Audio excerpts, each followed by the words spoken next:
Car accident के बाद मेरी लाइफ बस एक धागे पर टिकी हुई थी, लेकिन प्रेसिडेंट की वाइफ अपने व्हाइट मूनलाइट के साथ बाहर गई हुई थी और वो आधे महीने बाद हॉस्पिटल आती है, मुझे फिर से रेड करने की तैयारी में। उसे लगता है कि मैं पहले की तरह उससे बहुत बड़ा तमाशा करूंगा, जिस पर मैं बस हॉस्पिटल बेड पर बैठा उसे कंफ्यूज होकर देखता हूँ और पूछता हूँ, आप कौन हैं? यह सुनकर यान रियुक्स्यू का दिल अचानक घबरा जाता है। Big sister, brother in law, ठीक है? जिस पर यान रियुक्स्यू अपनी आईब्रोज सिकोड़ती है, मोबाइल फोन पकड़े उसका हाथ रुक जाता है और उसकी आवाज भी थोड़ी हिल जाती है। नहीं, तुम्हारे ब्रदर इन लॉ, उसने कोई ट्रबल नहीं किया। जिस पर सामने से आवाज आती है, हॉट सर्च तो फट रहा है, मैंने आज ही बड़ी मुश्किल से उसे दबाया है। इतनी बड़ी बात हो गई, फिर भी ब्रदर इन लॉ ने कोई रिएक्शन नहीं दिया। यह सुनकर यान रुओशुआई काफी देर तक चुप रहती है, फिर धीरे से बोलती है, तुम्हारे ब्रदर इन लॉ कह रहे हैं कि उन्हें एमनेशिया हो गया है, वो मुझे याद नहीं कर रहे। फोन के दूसरी तरफ यान रुओशुआंग भी सुनकर शॉक हो जाती है। सिस्टर, इस बार तुम सच में बहुत ज्यादा आगे निकल गई। और वैसे भी brother in law car accident के बाद कोमा में थे, 80% चांस है कि उनके ब्रेन पर चोट लगी हो, लेकिन ये एमनेशिया फेक नहीं लग रहा, तुम्हें जल्दी से होंग होंग जाना चाहिए। जिस पर यान रियुक्स्यू पहली बार रियलाइज करती है कि हर बार पहले मैं ही उससे लड़ाई करता था,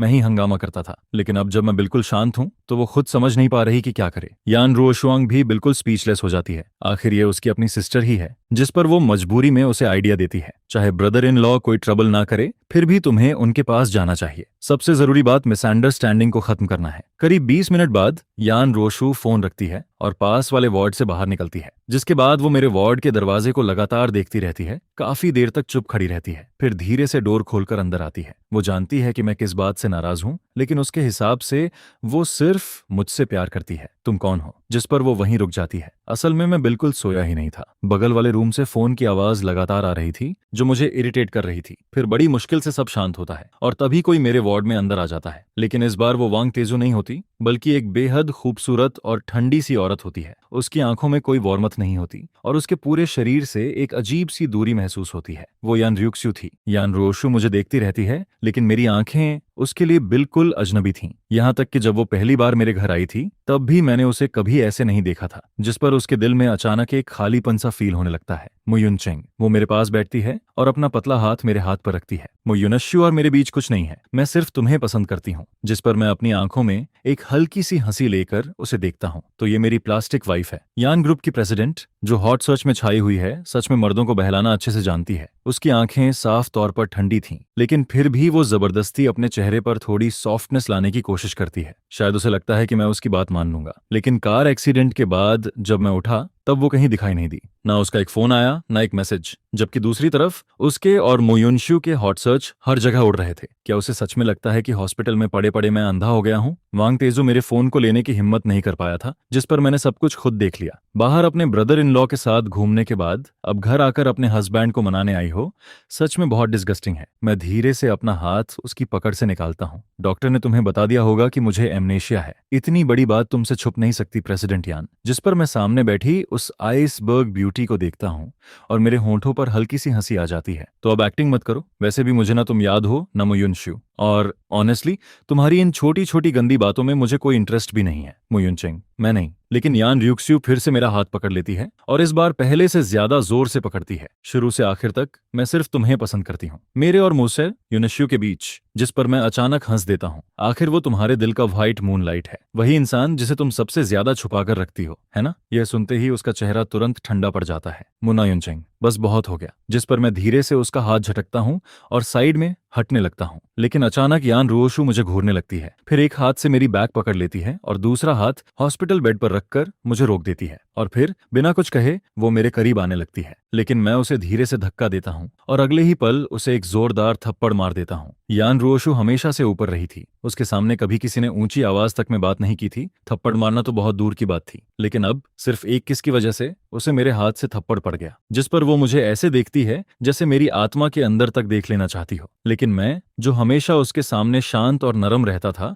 इस बार बिल्कुल नहीं डरता। मैं तो पॉकेट से एक टिश्यू निकालता हूँ और अपने होंठों को ऐसे साफ करने लगता हूँ जैसे उसने मुझे गंदा कर दिया हो। मेरा ये रिएक्शन देखकर उसके दिल में सीधा चोट लगती है। बाहर निकलो। मैं अपने होंठों से लिपस्टिक का निशान साफ करता हूँ, फिर ठंडी आवाज में दरवाजे की तरफ इशारा करता हूँ। जिस पर इस बार यान रुओशु सच में घबरा जाती है। उसे खुद भी समझ नहीं आता कि वो वार्ड से बाहर कैसे निकलती है। उसे सिर्फ इतना याद रहता है कि मेरी आंखों के सामने वो एक पल भी रुक नहीं पाती, क्योंकि उसे डर लग रहा था कि अगर वो और रुकी तो मैं उससे और ज्यादा नफरत करने लगूंगा। यान रोशो के जाने के बाद मैं जितना इसके बारे में सोचता हूँ उतना ही मेरा फैसला मजबूत होता जाता है, जिस पर मैं सीधा बेड से उठता हूँ, बाथरूम में जाता हूँ और बहुत ध्यान से अपने दांत साफ करता हूँ। इसके बाद मैं वापस हॉस्पिटल बेड पर आकर बैठता हूँ, फोन निकालता हूँ और इंटरनेट पर यान रोशो के साथ अपनी 3 साल की शादी के बारे में सर्च करने लगता हूँ, लेकिन मुझे कुछ भी नहीं मिलता। यहाँ तक कि पिछले कुछ दिनों से जो हॉट सर्च हर जगह छाया हुआ था वो भी पूरी तरह गायब किया जा चुका था। सब कुछ पूरी तरह गायब हो चुका था और मेरी आंखों में एक ठंडी सी लहर दौड़ जाती है। मेरे हाथ तेजी से चलते हैं, लेकिन तभी मुझे पता चलता है कि मोबाइल में वेबो दूसरे अकाउंट पर स्विच हो सकता है, जिस पर मैं बिना सोचे तुरंत उसे बदल देता हूँ। और फिर जो वीबो पोस्ट्स मेरे सामने आती जाती हैं वो मेरी आंखों में चुभती चली जाती हैं। आज यान रियुक्स्यू और मेरी शादी की दावत है। मैंने कभी नहीं सोचा था कि वो मुझसे शादी करेगी, लेकिन शादी के बाद भी वो मो युनशु के बुलाने पर पूरे 1 महीने के लिए चली गई। आज तक मुझे समझ नहीं आया कि उसने मुझसे शादी ही क्यों की। इसके बाद एक और पोस्ट सामने आती है। वो मुझे चेकअप के लिए ले गई थी। डॉक्टर ने कहा कि मैं बिल्कुल हेल्दी हूँ, जिस पर मैंने साफ देखा कि वो राहत की सांस लेती है। लेकिन उसी पल मो युनशु की बात मेरे दिल को तोड़ देती है। उसने मुझसे शादी सिर्फ मेरे खून की वजह से की। फिर अगली पोस्ट आती है। आज मैं घर वापस आया और मो युनशु मुझे हंसते हुए पूछता है, क्या अभी तक तुम सच में यान रियुशु को हासिल नहीं कर पाए? जिस पर मुझे लगता है कि ये सब यान रोशु ने ही उसे बताया होगा, लेकिन फिर भी मैं उसे पसंद करता हूँ। भले ही वो ज्यादा बात नहीं करती, उसका चेहरा हमेशा ठंडा रहता है, लेकिन मेरे साथ वो ठीक रहती है। वो 20 साल से ब्लड बैग रही है और मेरे लिए सबसे अच्छी है, चाहे वो सिर्फ मेरे खून की वजह से ही क्यों ना हो। फिर अगली पोस्ट मेरी आंखों के सामने आती है। आज हमारी शादी की सालगिरह है। उसने मुझे किस किया और मेरा दिल जैसे बाहर आने वाला था, लेकिन अफसोस उसे फिर से मुझ युनशु ने बुला लिया। वो मुझे पहले से ज्यादा सूंघना पसंद करने लगी है, लेकिन फिर भी वो मुझे छूने नहीं देती। मुझे नहीं पता मैं कब तक इंतजार कर पाऊंगा। शायद वो मुझे थोड़ा सा पसंद करती है। मैं उसका रियल हस्बैंड बनना चाहता हूँ। इसके बाद अगली पोस्ट सामने आती है। आज हमारी शादी को 3 साल हो गए। शायद मैं बीमार हो चुका हूँ। जब भी उसका और मो युनशु का हॉट सर्च आता है या मो युनशु मुझे कोई फोटो भेजता है, मैं उससे बहुत बड़ा झगड़ा करने लगता हूँ और फिर वो आधी रात को घर वापस आती है। उस दिन मैं अचानक अपना गुस्सा कंट्रोल नहीं कर पाया। वो डर गई थी, जिस पर उसने मुझे बस कसकर पकड़ लिया और बार बार कहती रही, मो युनचेंग, मैं सिर्फ तुम्हें पसंद करती हूँ। जिस पर मुझे लगा कि शायद वो अभी भी मेरी परवाह करती है, लेकिन मेरा गुस्सा हर दिन और ज्यादा बढ़ता जा रहा है और शायद वो भी कभी नहीं सोचती कि मैं कैसा फील करता हूँ, क्योंकि हर बार वो मुझे बस गले लगा लेती है। लेकिन अब मुझे खुद से ही नफरत होने लगी है। मैं जानता हूँ कि मैं उसकी फीलिंग्स को अपने हथियार की तरह इस्तेमाल करता हूँ। मेरी नजर आखिर में उस आखिरी वीबो पर जाकर रुकती है। वो पोस्ट थोड़ी सी सुसाइड जैसी लग रही थी। आधे महीने पहले मैंने सच में उस कार एक्सीडेंट के बारे में सोचा था। उस वक्त मेरा दिल जैसे रुकने वाला था। पूरा एक दिन मैं वेबो पर अपनी पुरानी जिंदगी जोड़ता रहता हूँ और तभी मुझे समझ आता है कि मैं सिर्फ एक कमजोर और बेकार हस्बैंड नहीं था, बल्कि मैं फैमिली का सबसे बड़ा बेटा भी था। और मो युनशु और मैं, हम दोनों ट्विन ब्रदर्स थे। मैं उससे सिर्फ 5 मिनट पहले पैदा हुआ था, लेकिन मो युनशु बचपन से ही कमजोर था। 1 साल की उम्र में ही उसे एप्लास्टिक ब्लड डिजीज हो गई थी और उसे लंबे समय तक ब्लड ट्रांसफ्यूजन की जरूरत थी। और हम दोनों का ब्लड ग्रुप भी एक ही था, पांडा ब्लड। लेकिन मैं उससे ज्यादा हेल्दी था, जिस पर मैं मो युनशु का ब्लड बैग बन गया। मेरी माँ कॉन्कुबिन्सु ने मुझे और मोती युनशु को जन्म देने के बाद अपनी बॉडी पूरी तरह खराब कर ली थी और उसके बाद वो कभी बच्चे पैदा नहीं कर पाई। इसलिए मेरे और मो युनशु के अलावा कोई छोटा भाई नहीं था। बस हमारी 3 बड़ी सिस्टर्स थीं। लेकिन क्योंकि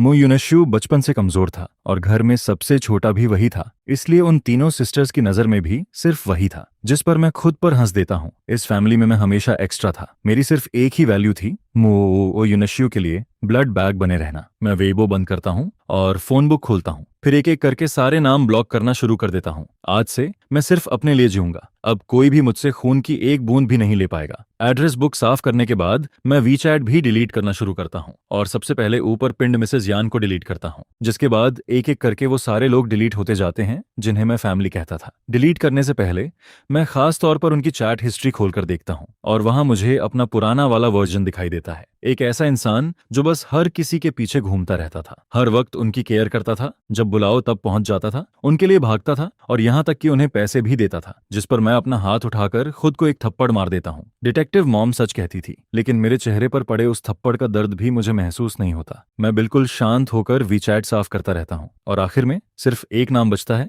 जियांग मो, क्योंकि जियांग मो के साथ मेरी आखिरी चैट मुझे डांटने वाली थी। वो मुझे गुस्से में कह रहा था कि मैं प्यार में पागल हो चुका हूँ। एक औरत के लिए मैंने खुद को खो दिया है। उसने कहा था, अगर मैं ऐसे ही चलता रहा तो एक दिन मेरे पास कोई दोस्त नहीं बचेगा और जब तक बहुत जरूरी ना हो वो मुझसे दोबारा कांटेक्ट नहीं करेगा। मैं फोन स्क्रीन को चुपचाप देखता हूँ और मेरे होंठों पर हल्की सी स्माइल आ जाती है। लगता है मेरा पुराना वाला मैं पूरी तरह अकेला नहीं था। कम से कम उसके पास ऐसा एक दोस्त तो था जिस पर मैं बिना सोचे उसे सीधे वॉइस कॉल कर देता हूँ। जियांग मो ज्यादा देर नहीं लगाता और कॉल उठा लेता है, लेकिन उसकी आवाज में साफ इरिटेशन और गुस्सा होता है। इसके बाद मैं बहुत धीरे से बोलता हूँ, जियांग मो, तुम कहाँ हो? क्या तुम मुझसे मिलने आ सकते हो? जिस पर फोन के दूसरी तरफ जियांग मो कुछ सेकंड के लिए चुप हो जाता है। मेरा कार एक्सीडेंट हुआ था, मेरे सिर पर चोट लगी और मेरी मेमोरी चली गई। मैंने चैट हिस्ट्री देखी और मुझे लगा कि सिर्फ तुम ही मेरे साथ अच्छे थे। क्या तुम्हारा कार एक्सीडेंट हुआ और तुम्हारी मेमोरी चली गई? यह सुनते ही जियांग मो तुरंत फट पड़ता है। उसकी चिंता मुझे फोन के उस पार से भी महसूस होने लगती है। मुझे हॉस्पिटल का एड्रेस भेजो, मैं अभी आता हूँ। जिस पर मैं कॉल काटता हूँ, उसे अपनी लोकेशन भेजता हूँ और फिर बेड पर टिक कर चुपचाप उसका इंतजार करने लगता हूँ। उधर यान ग्रुप में यान रुओशुआंग जल्दी जल्दी प्रेसिडेंट ऑफिस में घुसती है और जैसे ही वो अंदर आती है, वो अपनी सिस्टर को खोया हुआ बैठा देखती है। क्या हुआ सिस्टर? ब्रदर इन लॉ ने तुम्हें मारा भी? कैसे उसने यान रुओशु के चेहरे पर हाथ उठा दिया। मेरा थप्पड़ बिल्कुल हल्का नहीं था, जिस पर जैसे ही यान रियुक्स्यू अपना चेहरा घुमाती है, यान रियुशुआंग ठंडी सांस लेती है। उसके गोरे चेहरे पर उंगलियों का साफ निशान बना हुआ था। एक नजर में पता चल रहा था कि उसे जोर से मारा गया है। जिस पर यान रुओशु अपना माथा दबाती है और मेरी वो ठंडी अजनबी आंखें याद करते ही उसके दिल में फिर से दर्द उठने लगता है। वो एक्टिंग नहीं कर रहा था। जिस पर यान रुओशुआंग तुरंत बोल पड़ती है, तो क्या ब्रदर इन लॉ सच में एमनेशिया भूल गए हैं? वरना वो आपको कभी नहीं मारते। लेकिन अगले ही पल उसकी नजर यान रुओशु के लाल होंठों पर जाती है, जिस पर वो धीरे से बोलती है, सिस्टर, आपने कहीं ब्रदर इन लॉ को जबरदस्ती किस करने की कोशिश तो नहीं की? क्योंकि वो अपनी सिस्टर को अच्छे से जानती थी। यान रुओशु इतनी आसानी से एमनेशिया पर भरोसा नहीं करती, इसलिए शायद उसने ये तरीका मुझे टेस्ट करने के लिए इस्तेमाल किया था। एमनेशिया शायद टेम्परेरी हो। डॉक्टर ने क्या कहा है? जिस पर यान रुओशु की आईब्रोज थोड़ी ढीली पड़ती हैं और वो धीरे से बोलती है, डॉक्टर ने कहा है कि धीरे धीरे रिकवर हो सकता है। तभी अचानक उसका फोन बजने लगता है। कॉल वांग स्पेशल असिस्टेंट की थी। जिस पर यान रुओशुआंग तुरंत फोन उठाती है। क्या हुआ? लेकिन सामने से वांग स्पेशल असिस्टेंट बहुत बेबस आवाज में बोलता है, मैं उन्हें समझा नहीं पा रहा। यह सुनते ही यान रियुक्स्यू कुछ सेकंड के लिए चुप हो जाती है, फिर तुरंत बोलती है, मैं अभी आती हूँ। जिस पर यान रुओशुआंग भी सुनते ही तुरंत उसके पीछे हो लेती है। मैं भी चलती हूँ। असल में पहले उसके पेरेंट्स भी हॉस्पिटल आना चाहते थे, लेकिन यान रियुक्स्यू ने उन्हें रोक दिया था। करीब आधे घंटे बाद यान रियुक्स्यू और यान रियुशुआंग हॉस्पिटल की उस खास फ्लोर पर पहुंचती हैं और जैसे ही दोनों मेरे वार्ड के बाहर पहुंचती हैं, अंदर से जियांग मो की गुस्से भरी आवाज सुनाई देती है, उन्होंने तुम्हें हॉस्पिटल से डिस्चार्ज क्यों नहीं होने दिया? क्या वो तुम्हें पूरी जिंदगी इसी वार्ड में बंद रखना चाहते हैं? यह सुनते ही यान रियुक्स्यू का चेहरा ठंडा पड़ जाता है, जिस पर वो दरवाजा खोलकर अंदर आती है और आते हैं और ठंडी आवाज में बोलती है, क्योंकि मो युनचेंग की बॉडी अभी पूरी तरह रिकवर नहीं हुई है, इसलिए वो अभी डिस्चार्ज नहीं हो सकता। जिस पर जियांग मो पलटकर उसे देखता है। यान रियुक्स्यू का चेहरा हमेशा की तरह बर्फ जैसा ठंडा था। एक पल के लिए जियांग मो के दिल में डर आता है, लेकिन अगले ही पल वो फिर सीधा खड़ा हो जाता है। मैंने डॉक्टर से पूछा है, डॉक्टर ने कहा है कि मो युनचेंग बिल्कुल ठीक है, नहीं तो क्या मैं उसे डिस्चार्ज करवाने की बात करता? जिस पर यान रोशु हल्का सा भौं से कोड़ती है। उसे जियांग मो कभी पसंद नहीं था। फिर वो मेरी तरफ देखकर बोलती है, मो युनचेंग को एमनेशिया हो गया है, तुम्हें पता नहीं है? वो एक हाथ पॉकेट में डालकर खड़ी रहती है। उसके चेहरे पर शांति दिखती है, लेकिन उसकी आंखों में बेचैनी छुपी हुई थी। जिस पर मैं चुपचाप उसे देखता हूँ। जियांग मो को मेरे हॉस्पिटल में होने का पता कैसे चला? जरूर मैंने ही उसे बताया होगा, लेकिन अगर मुझे सच में एमनेशिया है तो फिर मैं जियांग मो को कैसे याद रखता हूँ? जिस पर जियांग मो वहीं खड़े खड़े हंस देता है और ये देखकर यान रियुक्स्यू के होंठ नीचे झुक जाते हैं। उसकी काली आंखों में ठंडापन उतर आता है, लेकिन जियांग मो बिल्कुल नहीं डरता। उल्टा वो उसे देखकर हंसता है। क्या ये अच्छा नहीं है? मो युनचेंग आखिरकार वो सारी बुरी बातें भूल सकता है। तुम्हारे जैसी स्कमबैग अब उसे दोबारा हर्ट नहीं कर पाएगी। जियांग मो, यह सुनते ही यान रुओशुआंग तुरंत गुस्से में बोल पड़ती है, मेरी सिस्टर को स्कमबैग कहने की हिम्मत कैसे हुई तुम्हारी? यान रुओशुआंग हमेशा अपनी सिस्टर को सबसे ज्यादा मानती थी। वो कैसे देख सकती थी कि कोई उसके सामने उसकी सिस्टर को ऐसे बोले? जिस पर उसका चेहरा तुरंत गुस्से से भर जाता है।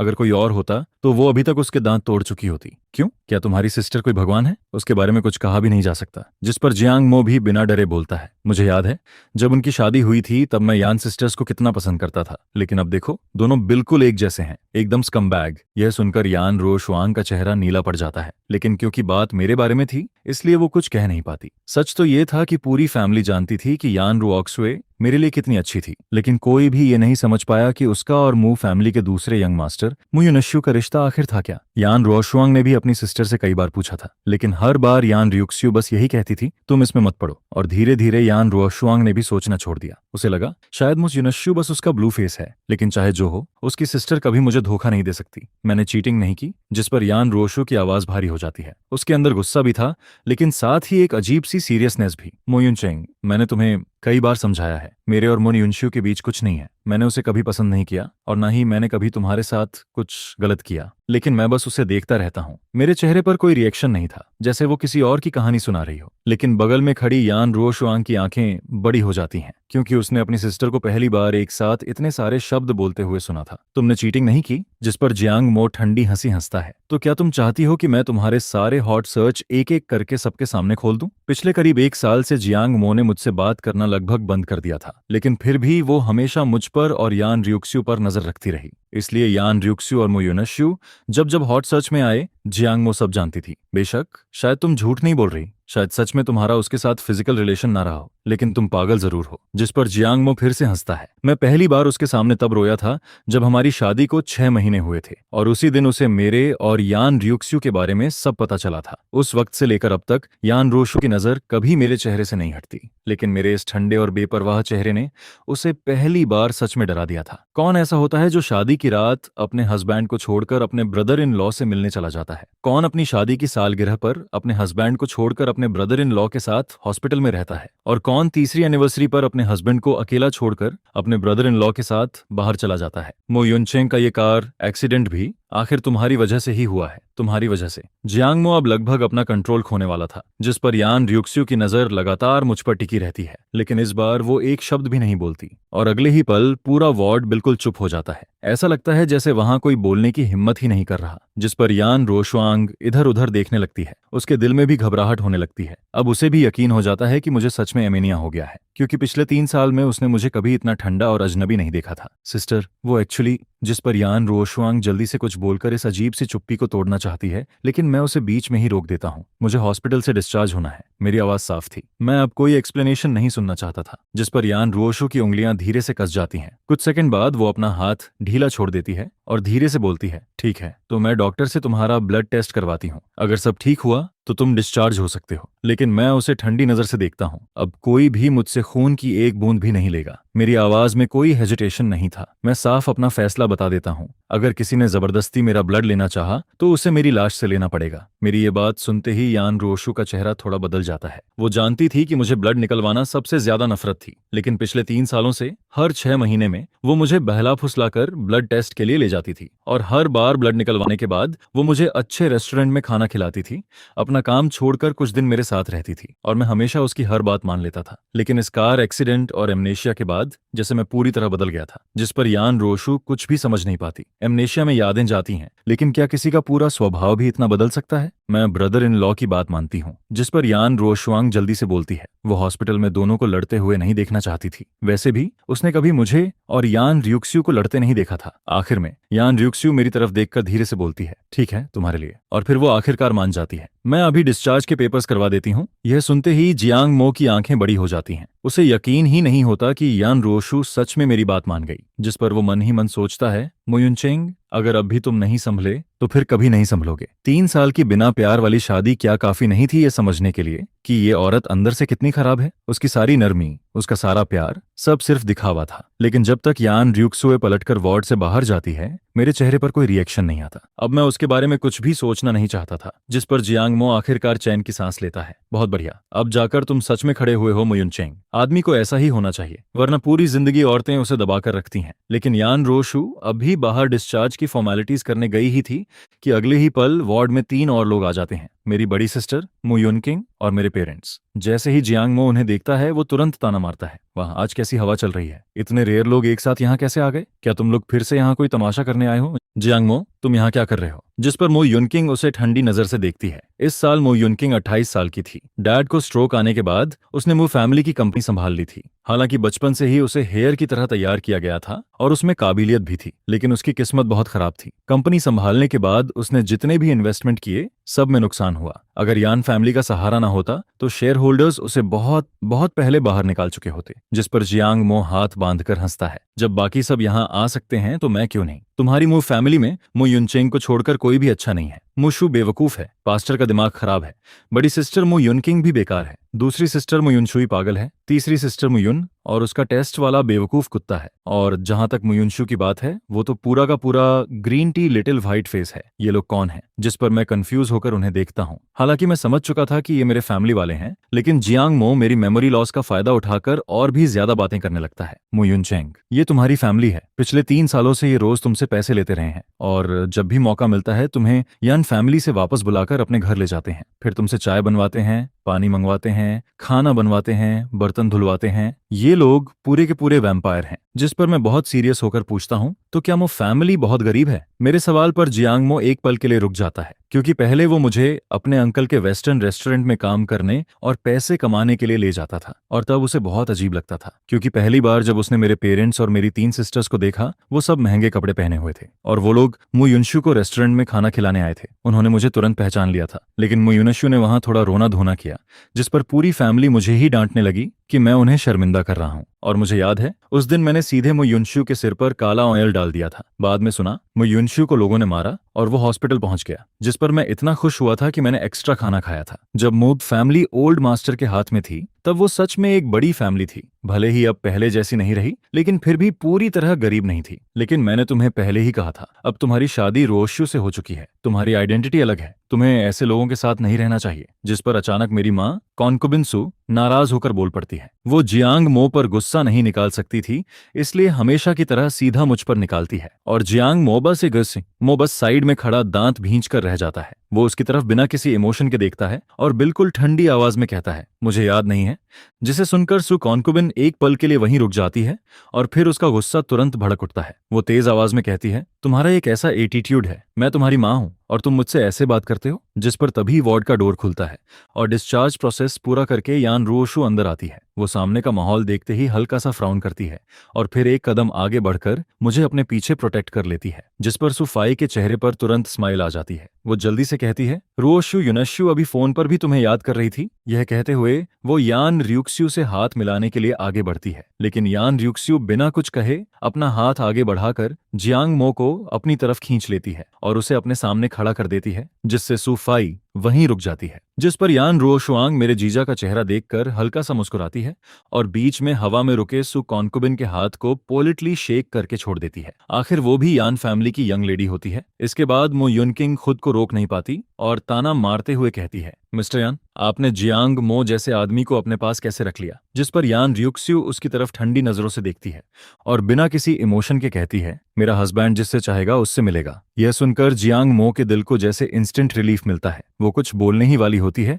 लेकिन मैं धीरे से उसकी रिस्ट पकड़ लेता हूँ। फिर मैं शांत आवाज में कहता हूँ, जियांग मो, ऐसे लोगों के साथ अपनी जुबान वेस्ट मत करो जो उसके लायक ही नहीं है। जिस पर जियांग मो पहले तो सोचती है कि मैं फिर से किसी सेलिब्रिटी की तरह ड्रामेटिक बात करने वाला हूं, लेकिन मेरी बात सुनते ही वो अचानक हंस पड़ती है। उसे लगने लगता है कि मेमोरी लॉस के बाद मैं पहले से कहीं ज्यादा अच्छा हो गया हूं, यहां तक कि वो दिल ही दिल में चाहती है कि मुझे कभी कुछ याद ही ना आए। इसके बाद, ताकि ये वैम्पायरस मुझे दोबारा अपने जाल में न फंसा पाए, मैं जियांग मो को थोड़ा शांत करता हूं। फिर मैं सामने खड़े मो फैमिली की तरफ देखता हूं, जो यान र्यूक्स्यू की वजह से गुस्से में होने के बाद भी कुछ बोल नहीं पा रहे होते हैं। फिर मैं धीरे लेकिन साफ आवाज में कहता हूं, मैं इतने सालों से मो युनशु से बंधा हुआ था, लेकिन अब ये रिश्ता खत्म करने का टाइम आ गया है, और जहां तक जन्म देने वाली बात है उसका हिसाब मेरी वाइफ पहले ही पैसे देकर चुका चुकी है। आगे से हम सब अपने अपने रास्ते चलते हैं और दोबारा कभी हमसे कांटेक्ट मत करना। जिसे सुनकर सु कॉन्कुबिन वहीं खड़े खड़े रोने लगती है। वो कांपती हुई आवाज में कहती है, ठीक है, अब तुम्हारे पंख निकल आए हैं, इसलिए तुम अपनी ही माँ से रिश्ता तोड़ना चाहते हो। मैंने तुम्हें 10 महीने पेट में रखा था। तुम्हें और मुका से युनशु को जन्म देने के बाद मैं दोबारा कभी माँ नहीं बन पाई। मुशुरेन ने तो 5 बच्चों को जन्म दिया, लेकिन मैं फिर भी एक और बच्चा चाहती थी। यह सुनते ही कि वो अब कभी बच्चा पैदा नहीं कर सकती, जियांग मो खुद को रोक नहीं पाती और अचानक जोर से हंस देती है। हालांकि मुझे अपने और जियांग मो के बीच की पुरानी बातें याद नहीं होती हैं और अभी तक मुझे डिटेल में कुछ जानने का मौका भी नहीं मिला था, लेकिन मैं साफ फील करता हूं कि जियांग मो बिना कुछ सोचे हमेशा मेरी साइड लेती है। जिस पर सु कॉन्कुबिन आखिरकार अपना गुस्सा नहीं रोक पाती और तेज कदमों से जियांग मो की तरफ बढ़ने लगती है। लेकिन इससे पहले कि वो कुछ कर पाती, मैं बिना सोचे जियांग मो को अपने पीछे प्रोटेक्ट कर लेता हूँ और फिर उसकी तरफ देखकर ठंडी आवाज में वार्निंग देता हूँ, अगर तुमने इसे छूने की भी कोशिश की तो मैं तुम्हें इसकी कीमत जरूर चुकवाऊंगा। आखिर अब मैं यान रुओशु का लीगल हस्बैंड होता हूँ। भले ही वो एक स्कमबैग हो, लेकिन कम से कम वो मुझे पैसा, सपोर्ट और फेस देती है। जिस पर यान रुओशु का चेहरा भी इंस्टेंटली ठंडा पड़ जाता है। उसके पूरे बॉडी से ऐसा प्रेशर निकलता है जैसे रूम का टेम्परेचर फ्रीजिंग पॉइंट तक गिर गया हो। फिर वो काली आंखों से मुझे फैमिली की तरफ देखती है और एक एक शब्द पर जोर देते हुए कहती है, सब लोग यहाँ से निकल जाओ। उसकी आवाज बिल्कुल वही होती है जो वो हमेशा मोर फैमिली से बात करते वक्त इस्तेमाल करती है। वार्ड में मौजूद हर पर्सन समझ जाता है कि वो साफ तौर पर मो फैमिली को बाहर निकाल रही है, जिस पर सुकॉन्कुबिन के चेहरे की मजबूर स्माइल भी टूटने लगती है। लेकिन वो यान रियुक्स्यू के सामने कुछ कहने की हिम्मत नहीं कर पाती और फिर उसे ये भी फील होने लगता है कि आज मुझ में कुछ अलग है। इसलिए वो लोग सोचते हैं कि किसी और दिन यान रुओशु का फायदा उठाकर मुझसे दोबारा बात करेंगे। आखिर इस बार कंपनी के प्रोजेक्ट के लिए उन्हें यान रुओशु की मदद चाहिए होती है, नहीं तो पूरा मुंह फैमिली बैंकरप्ट तक हो सकता है। इसके बाद सुफाई और मु यांगक्वान जबरदस्ती चेहरे पर स्माइल लाते हैं। फिर सुफाई कहती है, युनचेंग अभी हॉस्पिटल में है, हम लोग तुम्हें रेस्ट करने देते हैं, किसी और दिन फिर मिलने आएंगे। मु यांगक्वान और मु युनकिंग भी समझ जाते हैं कि जब तक यान रूहिवे यहाँ है तब तक आज वो कुछ नहीं कर सकते, जिस पर वो लोग मजबूरी में अपना मुंह बंद रखते हैं। मैं बिना किसी एक्सप्रेशन के उन तीनों की जाती हुई पीठ को देखता रहता हूँ और फिर आखिरी बार उन्हें वार्निंग देता हूँ, मु युनशु और मैं यहाँ तक पहुंच चुके हैं और तुम्हारे पूरे मूथ फैमिली का सच भी अब मेरे सामने साफ है। आगे से दोबारा मुझे प्रोवोके मत करना, नहीं तो मेरे पास जो कुछ भी है मैं सब बाहर निकाल दूंगा और उस दिन तुम्हारे मु फैमिली की इज्जत और नाम दोनों खत्म हो जाएंगे। जिसे सुनकर सुफाई और मु यांगक्वान तुरंत पीछे मुड़ते हैं। उनकी आंखें शौक से फैल जाती हैं।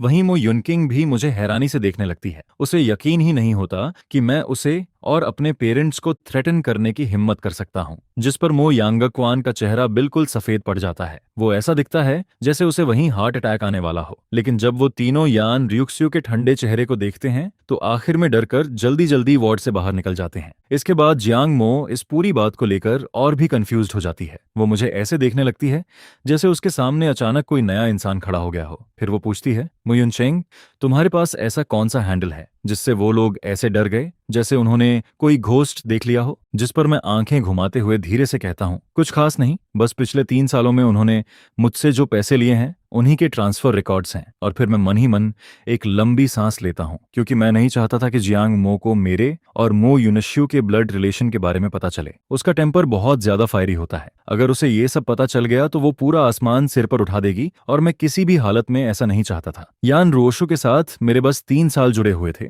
और मैंने अपनी इस प्लास्टिक वाइफ से एक दिन भी प्यार नहीं किया था। लेकिन ममा फैमिली पिछले 20 सालों से मेरी लाइफ में उलझी हुई थी। यह सोचकर मैं अपने दिल को शांत करता हूँ और फिर कहता हूँ, चलो। इसके बाद मैं पहले ही क्विल्ट हटाता हूँ, नीटली बेड से उतरता हूँ और अपने शूज पहन लेता हूँ। जिस पर यान रुओशु धीरे से मेरा नाम लेती है, मु युनचेंग। लेकिन जब से वो वार्ड में आई थी मैंने एक बार भी उसकी तरफ नहीं देखा था, जिसे देखकर उसके दिल में ऐसा दर्द होता है जैसे किसी ने नाइफ से काट दिया हो। जिस पर जियांग मो भी सिर खुजलाता है, फिर जल्दी से अपना बैग उठाता है और मेरे पीछे पीछे निकल जाता है। वहीं यान रुओशुआंग भी समझ जाती है कि मामला अब काफी बड़ा हो चुका है। जिस पर वो बेचैन होकर कहती है, सिस्टर, आप पहले ब्रदर इन लॉ को वापस लेकर जाओ, मैं अभी मॉम डैड को कॉल करती हूँ। इसके बाद यान रुओशु धीरे से खड़ी होती है। उसका बॉडी हल्का सा स्टिफ हो जाता है और फिर वो मुड़कर वार्ड से बाहर चली जाती है। फिर मैं रोल्स रॉयस में बिल्कुल सीधा बैठा होता हूँ और पूरे रास्ते बस यही सोचता रहता हूँ कि घर पहुंचकर यान रुओशु से डिवोर्स कैसे लेना है। कार के अंदर पूरा सन्नाटा होता है, ड्राइवर भी कुछ नहीं बोलता और एटमॉस्फेयर इतना हैवी होता है कि कोई ठीक से सांस तक नहीं ले पाता। हॉस्पिटल से विला तक का आधा घंटा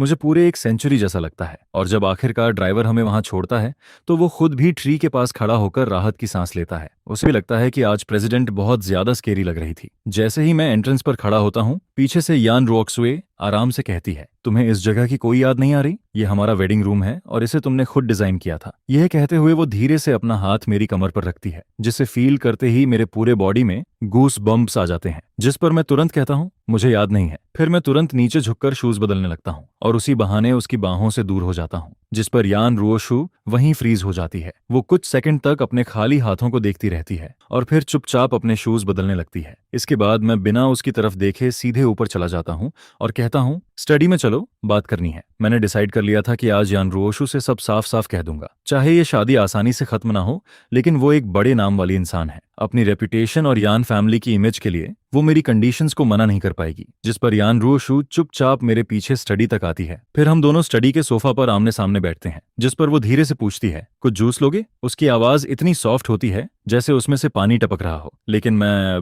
बिना इमोशन के कहता हूँ नहीं। और फिर मैं सीधे पॉइंट पर आता हूँ, यान रोशु, हमें डिवोर्स लेना है। जिसे सुनते ही उसकी गोद में रखे हाथ अचानक कस जाते हैं। वो मेरी तरफ देखती रहती है, लेकिन कुछ देर तक उसके मुंह से एक शब्द भी नहीं निकलता। फिर मैं कहता हूँ, तुम और यूनशु ऐसे कब तक चलते रहोगे? ये सब अब खत्म होना चाहिए। मैं बस इतना ही बोलता हूँ, और अगले ही सेकंड वो अचानक मुझे अपनी बाहों में कसकर पकड़ लेती है। वो घबराई हुई आवाज में कहती है, मुयुनचेंग, मैं तुम्हारी हूँ, सिर्फ तुम्हारी। मेरा मुंह यूनशु से कोई रिलेशन नहीं है। उसकी डिप्रेशन, उसका सुसाइड करने का इमेजिनेशन, ये सब मैं कंट्रोल नहीं कर सकती। उसकी आवाज हेल्पलेसनेस से भरी हुई होती है, जिस पर मैं उसकी बाहों में दबा हुआ कहता हूँ, यान रोशु, पहले मुझे छोड़ो, मेरी रिब्स टूटने वाली हैं। लेकिन वो मुझे छोड़ती नहीं है। जब तक मैं जोर से नहीं कहता कि मैं सांस नहीं ले पा रहा, तब तक वो मुझे वैसे ही पकड़े रहती है। जिस पर वो थोड़ा ढीला छोड़ती है, लेकिन फिर भी मुझे पकड़े रहती है। फिर वो धीरे से पूछती है, तो तुमने डिवोर्स का आइडिया छोड़ दिया है, राइट? जिस पर मैं कुछ बोल पाऊं उससे पहले ही वो और जोर से मुझे पकड़ लेती है और कहती है, जब तक मैं जिंदा हूं डिवोर्स कभी नहीं होगा। मैं पहले से जानता था कि वो कभी मानने वाली नहीं है। चाहे अमीर लोगों की शादी सिर्फ दिखावा ही क्यों ना हो, लेकिन उसके लिए फेस और रेपुटेशन लाइफ से भी ज्यादा इंपॉर्टेंट होती है। जिस पर मैं कहता हूं, ठीक है, अगर तुम मेरी 3 कंडीशंस मान लो और एग्रीमेंट साइन कर दो, तो मैं अभी के लिए डिवोर्स की बात नहीं करूंगा। फिर मैं उसे खुद से दूर करने की कोशिश करता हूं, लेकिन वो फिर भी अपना सिर मेरे चेस्ट में छुपा लेती है और धीरे से कहती है, बोलो। मैं कहता हूं, पहली बात, आगे से तुम मेरा ब्लड नहीं लोगी और ना ही किसी और को लेने दोगी। जिस पर वो बिना एक सेकंड सोचे तुरंत मान जाती है। फिर मैं कहता हूं, दूसरी बात, अब मेरा और मो फैमिली का कोई रिलेशन नहीं रहेगा। आगे से तुम अगर उनकी मदद भी करोगी तो मो युनशु के नाम पर मुझे बीच में मत लाना। इस बार भी वो तुरंत हाँ कर देती है। फिर मैं तीसरी बात कहता हूँ, मैं बाहर जाकर काम करना चाहता हूँ। मैं अब मिस्टर यान की आइडेंटिटी में बंध कर नहीं रहना चाहता। मुझे पूरी फ्रीडम चाहिए। जिसे सुनकर यान रुओशु का पूरा बॉडी एकदम रुक जाता है। फिर वो मुझे देखकर कहती है, तुम बाहर जाकर काम करना चाहते हो? मो युनशेंग, तुम्हें काम करने की जरूरत नहीं है। मैं तुम्हें पूरी लाइफ रख सकती हूँ। लेकिन वो अपनी बात पूरी कर पाती उससे पहले ही मैं उसे बीच में रोक देता हूँ। मैं कहता हूँ, मैं तुम्हारे पैसे पर पलकर किसी वेस्ट की तरह नहीं जीना चाहता। जिस इंसान का सब कुछ किसी और के हाथ में होता है, वो कभी अपनी मर्जी से कुछ नहीं कर पाता। वो फैमिली लालची है और तुमने हमेशा पैसे से मुझे दबाने की कोशिश की है। फिर मैं उसकी आंखों में देखकर कहता हूँ, अगर तुम मेरी तीनों कंडीशंस मानती हो तो एग्रीमेंट तैयार करो, और ध्यान रहे वो फेयर होना चाहिए। जिस पर यान रुओशु मुझे कुछ देर तक चुपचाप देखती रहती है। फिर अचानक वो सिर झुकाकर मेरी खुशबू फील करने लगती है और फिर धीरे से कहती है, क्या एग्रीमेंट में एक और कंडीशन ऐड करूं कि तुम मुझे टच नहीं करने दोगे? जिस पर मैं तुरंत स्ट्रेट फेस बनाकर उसे अपने से दूर कर देता हूं। तब जाकर उसे याद आता है कि मुझे एमनेशिया है और अब मैं उसे अपने पास आने भी नहीं देना चाहता। जिस पर वो धीमी आवाज में कहती है, हम हस्बैंड वाइफ, मैं तुम्हें हक भी नहीं कर सकती? मैं उसकी तरफ देखकर हल्का सा हंसता हूँ और कहता हूँ, हस्बैंड वाइफ, क्या तुम्हें सच में ऐसा लगता है? इसके बाद मैं बस इतना कहता हूँ, एग्रीमेंट तैयार करो, फिर मुझे साइन करने के लिए देना। और फिर मैं बिना पीछे देखे स्टडी से बाहर निकल जाता हूँ। जिस पर यान रोशु वहीं बैठी रहती है। वो एग्रीमेंट और लॉयर के बारे में सोचने लगती है। लेकिन जब वो थोड़ी देर बाद रूम में वापस आती है तो देखती है कि मैंने डोर अंदर से लॉक कर दिया है। जिस पर वो कुछ सेकंड तक बस डोर नॉब को देखती रहती है और शायद पहली बार उसे समझ आता है कि अब मैं पहले वाला मुताज टेरी युनचेंग नहीं रहा। यान रोशु को खुद पर ही गुस्सा आने लगता है कि उसने पहले इतना स्ट्रॉन्ग डोर आखिर क्यों लगवाया था। फिर आखिर में वो दांत भींचकर डिसाइड करती है कि वो बगल वाले बेडरूम की विंडो से अंदर आएगी। उधर मैं उसे इग्नोर करके सोने की कोशिश करता हूँ, लेकिन उसके बिना उसे बिल्कुल भी नींद नहीं आती। फिर मैं चुपचाप शॉवर लेता हूँ, बाल सुखाता हूँ और क्लोजेट के पास जाकर खड़ा हो जाता हूँ। सामने पूरा कैबिनेट महंगे कपड़ों से भरा हुआ होता है, जिसे देखकर मुझे फील होता है कि मटेरियल चीजों के मामले में यान रोक्सुए सच में काफी जेनरस है। मू फैमिली जैसे वैम्पायर से तो वो फिर भी बेहतर है। कम से कम वो पहले शुगर देती है और बाद में खून लेती है। लेकिन मैंने पहले ही डिसाइड कर लिया था कि अब मैं दोबारा उसके हाथों मैनिपुलेट नहीं होऊंगा। जिस पर मैं उसके सारे कपड़े निकालकर एक बड़े सूटकेस में भर देता हूँ और उसे दरवाजे तक धकेल देता हूँ। फिर मैं डोर खोलता हूँ, सूटकेस को बाहर फेंक देता हूँ और दोबारा दरवाजा लॉक कर देता हूँ। ये सब करने के बाद मुझे थोड़ा सुकून फील होता है। फिर मैं बेड पर लेट जाता हूँ और सोने की कोशिश करने लगता हूँ। तभी जब मेरी आंख लगने ही वाली होती है, तभी अचानक बालकनी की तरफ से आवाज आती है। जिस पर मैं तुरंत उठकर बैठ जाता हूँ और सावधानी से बालकनी की तरफ देखने लगता हूँ। साथ ही मेरा हाथ अपने आप लैंप की तरफ चला जाता है। लेकिन जैसे ही वो शैडो बेड के पास आती है,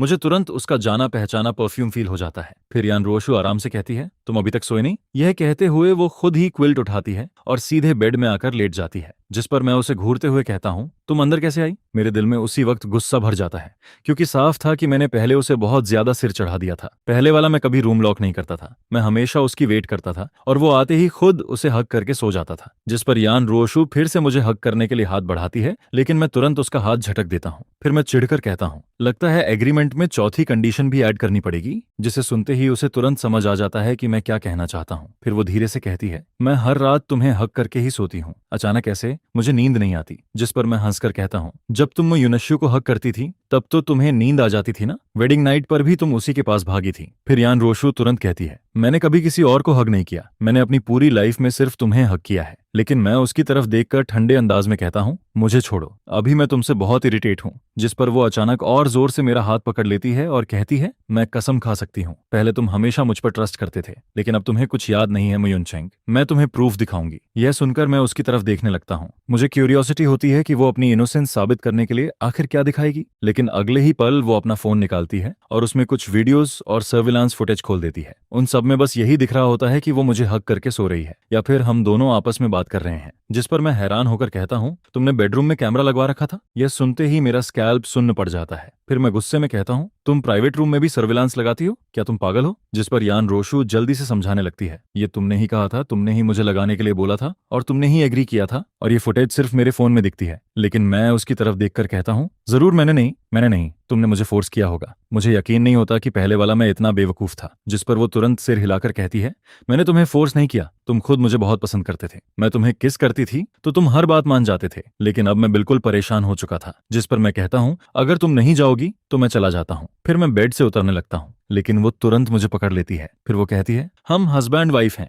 हमें साथ में सोना चाहिए, अलग अलग रूम में सोने से रिलेशनशिप खराब होता है। जिस पर मैं हंसकर कहता हूँ, फेक कपल किस रिलेशनशिप की बात करते हैं? लेकिन मैं अंदर ही अंदर जानता था कि अभी उससे पूरी तरह लड़ना सही नहीं होगा। आखिर अभी मैं कमजोर था और उसने अभी अभी प्रॉमिस किया था कि वो मेरा ब्लड नहीं लेगी। इसलिए मैं मौका देखकर कहता हूँ, अगर तुम्हें यहीं सोना है तो चुपचाप एक तरफ लेटो, नहीं तो बाहर निकल जाओ। फिर मैं उसे इरिटेट होकर हल्का सा धक्का देता हूँ। जिस पर यान रियुक्स्यु तुरंत मेरी बात मान जाती है और मुझे पकड़कर चुपचाप लेट जाती है। रूम में तुरंत अंधेरा हो जाता है, लेकिन वो मुझे इतनी जोर से पकड़े रहती है कि मुझे फील होने लगता है कि मैंने बहुत कम कपड़े पहने हुए हैं। जिस पर मैं तुरंत बहाना बनाता हूँ, मुझे वॉशरूम जाना है। यह सुनकर वो शक भरी नजरों से मुझे देखती है। उसे लगता है कि शायद मैं भागने वाला हूँ, लेकिन आखिर में वो मुझे छोड़ देती है। जिस पर मैं तुरंत क्लोजेट की तरफ भागता हूँ और वहां से एक फुल स्लीव्स वाला पजामा निकाल लेता हूँ। फिर मैं खुद को सिर से लेकर पैर तक ढक लेता हूँ और दोबारा बेड पर जाकर लेट जाता हूँ। जिस पर यान रोशु जैसे ही मुझे देखती है और नोटिस करती है कि मैंने लॉन्ग स्लीव्स वाला पजामा पहन लिया है, उसका चेहरा उसी वक्त डार्क हो जाता है। उसकी आंखें भी थोड़ी कॉम्प्लिकेटेड हो जाती हैं, लेकिन इसके बाद भी वो मुझे अपनी बाहों में पकड़कर सो जाती है। अगली सुबह जैसे ही मेरी आंख खुलती है, सबसे पहले मुझे यान रोशु का चेहरा दिखाई देता है। सोते वक्त उसके चेहरे पर हमेशा वाली कोल्डनेस नहीं होती,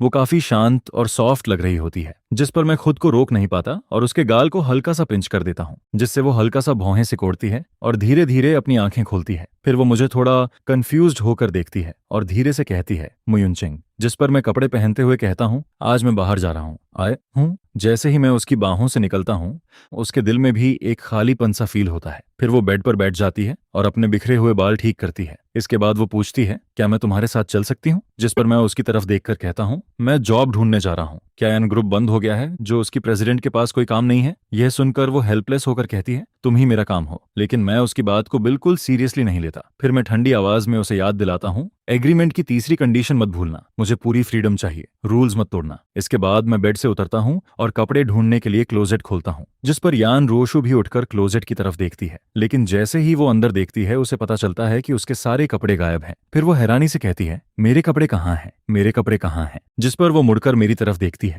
लेकिन मुझे बिल्कुल भी गिल्टी फील नहीं होता। मैं बस नीचे डोर की तरफ इशारा करके कहता हूँ, सब बाहर वाले बड़े सूटकेस में है। जिसे सुनकर वो हेल्पलेस होकर एक लंबी सांस लेती है और फिर चुपचाप बाहर जाकर सूटकेस से अपने कपड़े एक एक करके वापस क्लोजेट में टांगने लगती है। जिस पर मैं मन ही मन भौहें चढ़ाता हूँ। मुझे लगता है कि मैं इसे कमरे से बाहर तक नहीं रख पा रहा और इसके कपड़े बाहर फेंकने से क्या ही होने वाला है। इसके बाद मैं जल्दी से अपने कपड़े बदलता हूँ, डोर जोर से बंद करता हूँ और सीधे नीचे चला जाता हूँ। फिर मैं ड्राइवर से कहता हूँ कि मुझे जियांग रियल एस्टेट छोड़ दे। घर से निकलने से पहले मैं जियांग मो को मैसेज कर चुका होता हूँ। वो अकाउंटिंग पढ़ा हुआ होता है और अभी अपने अंकल की रियल एस्टेट कंपनी में काम करता है। मैं कहीं और जाना ही नहीं चाहता था। आखिर मिस्टर यान के नाम से जहां भी जाओ, लोग ऐसे ट्रीट करते हैं जैसे रेस आए, जैसे कोई एंसेस्टर आ गया हो। इसलिए जब जियांग मो ने मुझे अपनी कंपनी आने को कहा तो मैंने तुरंत हाँ कर दी। उधर यान रियुक्स्यू जब नीचे आकर अपने कपड़े वापस रखती है तब तक मैं काफी देर पहले निकल चुका होता हूँ। फिर वो टेबल पर रखा अनचेड ब्रेकफास्ट देखती है और मेड को बुलाकर पूछती है, क्या सर ने ब्रेकफास्ट नहीं किया?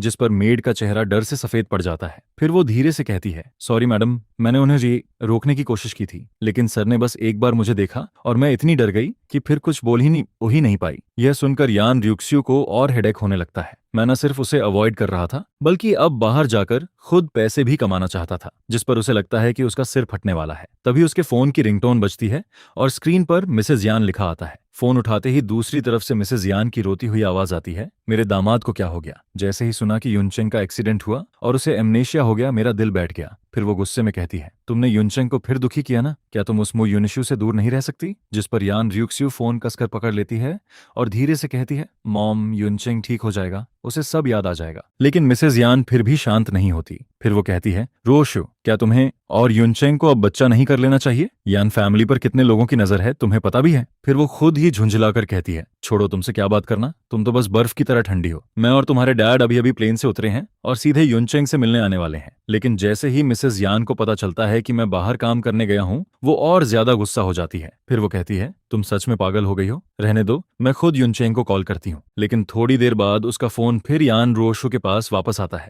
जिस पर वो गुस्से में कहती है, मैं युनचेंग को फोन क्यों नहीं लगा पा रही? यह सुनकर यान रोशु का दिल धक से रह जाता है। फिर वो तुरंत मुझे कॉल करती है, लेकिन फोन पर बिजी आता है, जिस पर वो तुरंत वीचैट खोलती है, लेकिन वहां एक बड़ा लाल एक्सक्लेमेशन मार्क दिखता है। तभी उसे पता चलता है कि मैंने उसे ब्लॉक कर दिया है। अपनी लाइफ में पहली बार ब्लॉक हुई प्रेसिडेंट यान बस चुपचाप एक लंबी सांस लेती है। उसे अभी तक ये नहीं पता होता कि मैंने सिर्फ उसे ही नहीं बल्कि उसके पूरे फैमिली को ब्लॉक कर दिया है। उधर मैं तब तक कार से उतर चुका होता हूँ और जियांग रियल एस्टेट के बाहर जियांग मो से मिल रहा होता हूँ। जियांग मो ट्रेबाप्यो थोड़ी दूर खड़े उन ब्लैक सूट और सनग्लासेस वाले बॉडीगार्ड्स को देखकर धीरे से मेरे पास आता है और पूछता है, हे मु युनचेंग, ये वही लेजेंडरी रिच लोगों वाले बॉडीगार्ड्स हैं क्या? जिस पर मैं थोड़ा ऑकवर्ड होकर हल्का सा सिर हिलाता हूँ। जियांग मो अपने दिल की जलन दबाकर हंसने की कोशिश करता है और कहता है, पहले तो तुम इतने बड़े गेट के अंदर रहते थे कि मुझे तुम्हारे बॉडीगार्ड्स देखने का चांस ही नहीं मिला, लेकिन अब देखो, ये बिल्कुल वैसे ही लग रहे हैं जैसे टीवी सीरीज में दिखाते हैं। सच में रियलिटी टीवी से भी ज्यादा क्रेजी होती है। जिस पर मैं बस हल्का सा मुस्कुरा देता हूँ, लेकिन कुछ नहीं कहता। फिर जियांग मो कहता है, चलो, मैंने अंकल को पहले ही बता दिया है। जैसे ही उन्हें पता चला कि तुम आने वाले हो, वो बहुत खुश हो गए।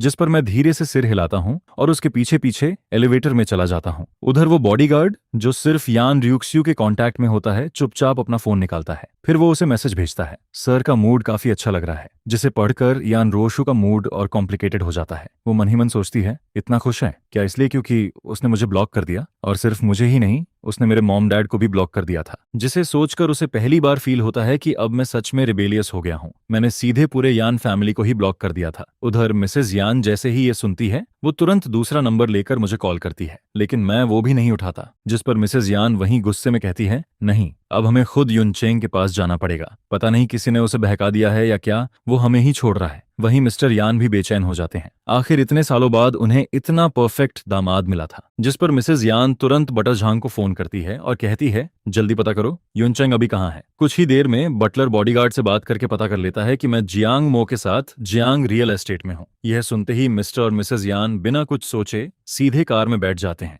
और ड्राइवर से कहते हैं कि जियांग रियल एस्टेट चलो। जिस पर पूरा यान फैमिली एक साथ जियांग रियल एस्टेट पहुंचने के लिए निकल पड़ता है। ये खबर पूरे अपर क्लास सर्कल में आग की तरह फैल जाती है। सारे बड़े बिजनेसमैन के फोन्स लगातार बजने लगते हैं। उधर मैं आराम से जियांग रियल एस्टेट में बैठा टी पी रहा होता हूँ, और वो भी सबसे एक्सपेंसिव दाहुंग पाओ। हालांकि मुझे याद नहीं कि पहले मुझे ये पसंद थी या नहीं, लेकिन अब मैं इतना जरूर जानता हूँ कि मुझे ये बिल्कुल पसंद नहीं है। मुझे ये सब बिल्कुल पसंद नहीं आता है, लेकिन फिर भी मैं पोलाइट रहता हूँ और अपने चेहरे पर कुछ भी शो नहीं करता हूँ। आखिरकार जियांग मो के अंकल जियांग मिन, जो कि जियांग्स रियल एस्टेट के जनरल मैनेजर होते हैं, जॉब के लिए मुझसे मिलने आए होते हैं। जिस पर उनके चेहरे पर बेचैनी साफ दिखाई दे रही होती है और उनकी नर्वसनेस तो आंखों से ही नजर आ रही होती है। जिस पर मैं उन्हें पॉलिटली मना कर देता हूँ। फिर मैं आराम से टी कप नीचे रखता हूँ और उन्हें ध्यान से देखते हुए कहता हूँ, मैं सेल्स पर्सन बनना चाहता हूँ। यह सुनते ही जियांग मिंग पूरी तरह शॉक हो जाता है, जिस पर वह मेरी तरफ देखकर कहता है, क्या? क्योंकि जब मैं कहता हूँ कि मैं सेल्स पर्सन बनना चाहता हूँ, तब उसके चेहरे पर पूरा डिसबिलीफ नजर आ रहा होता है। आखिर मैं प्रेसिडेंट का हस्बैंड हूँ। जिस पर जियांग मिनिंग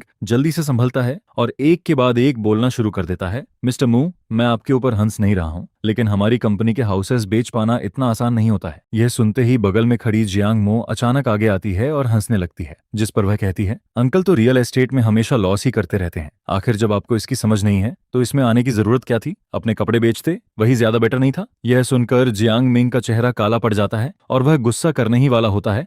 तभी सेक्रेटरी भागते हुए अंदर आती है और कांपती हुई आवाज में कहती है, मिस्टर यान और मिसेज यान आ गए हैं। यह सुनते ही जियांग मिनंग एकदम डर जाता है। फिर वह जल्दी से बाहर की तरफ भागता है और मिस्टर यान के पास पहुंचकर एक्साइटमेंट में उनका हाथ पकड़ लेता है, जिस पर वह कहता है, आप जैसे बड़े आदमी का हमारी कंपनी में आना हमारे लिए बहुत बड़ी बात है। जिस पर मिस्टर यान सिर्फ हल्का सा मुस्कुराते हैं और कहते हैं, सुना है कि युनचेंग मिस्टर जियांग की कंपनी में काम करने आया है, इसलिए हम भी उसे देखने चले आए। यह सुनकर जियांग मिन और ज्यादा नर्वस हो जाता है। उसके माथे पर ठंडा पसीना आने लगता है। उसे समझ ही नहीं आता कि क्या बोले, जिस पर वह बस बार बार सिर हिलाता रहता है और कहता है, मिस्टर मू अंदर हैं, अंदर ही हैं। जिस पर मिस्टर यान सिर हिलाते हैं और बिना कुछ बोले अंदर की तरफ चल देते हैं। वहीं दूसरी तरफ मैं ऑफिस में बिल्कुल शांत बैठा रहता हूँ। मेरे चेहरे पर कोई रिएक्शन नहीं होता है और मिस्टर यान और मिसेज यान के आने से भी मेरे दिल में कोई हलचल नहीं होती है। फिर अचानक ऑफिस का दरवाजा खुलता है, जिस पर मिसेज यान मुझे देखते ही तेजी से मेरी तरफ आती हैं और बिना कुछ कहे मुझे कसकर गले लगा लेती हैं। मैं अभी उनका चेहरा ठीक से देख भी नहीं पाता हूँ कि तभी मुझे एक एक्साइटेड आवाज सुनाई देती है, युनचेंग।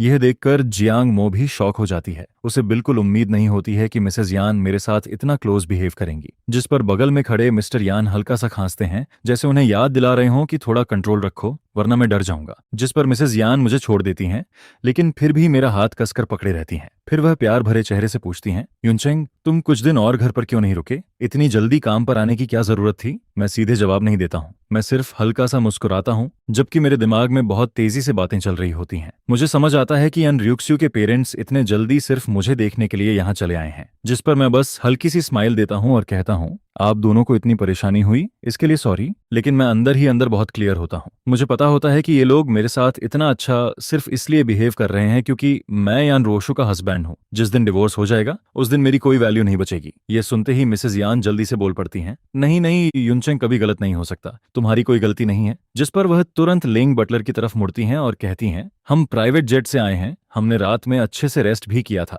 लेकिन उनके दिल में घबराहट बनी रहती है। उनकी आंखों में आंसू तक आने लगते हैं, जैसे वह सोच रही हों कि आखिर किसकी वजह से इतना अच्छा सन इन लॉ अपनी याददाश्त खो बैठा। जिस पर लेंग बटलर बार बार झुककर माफी मांगता है और कहता है, सॉरी ओल्डम मैडम सर, मुझसे गलती हो गई, मैंने ज्यादा बोल दिया। इसके बाद मिसेज यान अचानक मुस्कुराने लगती हैं। फिर वह मेरी तरफ देखकर कहती हैं, युनचेंग तुम कौन सा काम करना चाहते हो? अगर तुम चाहो तो तुम्हारी मदर भी तुम्हारे साथ चलेगी। यह सुनकर जियांग मिनंग की आंखें लगभग बाहर आने लगती हैं। उसे यकीन ही नहीं होता कि मिसेज यान भी उसकी कंपनी में हाउस बेचने आने वाली हैं। लेकिन इससे पहले कि वह कुछ समझ पाता, मिस्टर यान भी तुरंत बोल पड़ते हैं, अगर युनचेंग को यह कंपनी पसंद है तो मैं इसे अभी खरीद कर उसे खिलौने की तरह गिफ्ट कर सकता हूँ। यह सुनते ही जियांग मिंग वहीं पर पूरी तरह स्टन्ड रह जाता है। उसे यकीन ही नहीं होता कि इतनी बड़ी किस्मत अचानक उसके सिर पर गिर सकती है। वहीं मैं हल्का सा नीचे देखता हूँ। मेरे दिल में थोड़ी हेल्पलेसनेस होती है, लेकिन साथ ही मुझे उनकी सिंसियरिटी भी फील होती है। जिस पर मैं धीरे से कहता हूँ, थैंक यू मॉम डैड, लेकिन मैंने पहले ही अंकल से कह दिया है, मैं सेल्स डिपार्टमेंट में जाकर हाउस बेचना चाहता हूँ। यह सुनकर यान फैमिली के दोनों एल्डर्स एक दूसरे की तरफ देखते हैं। हालांकि उन्हें हैरानी होती है,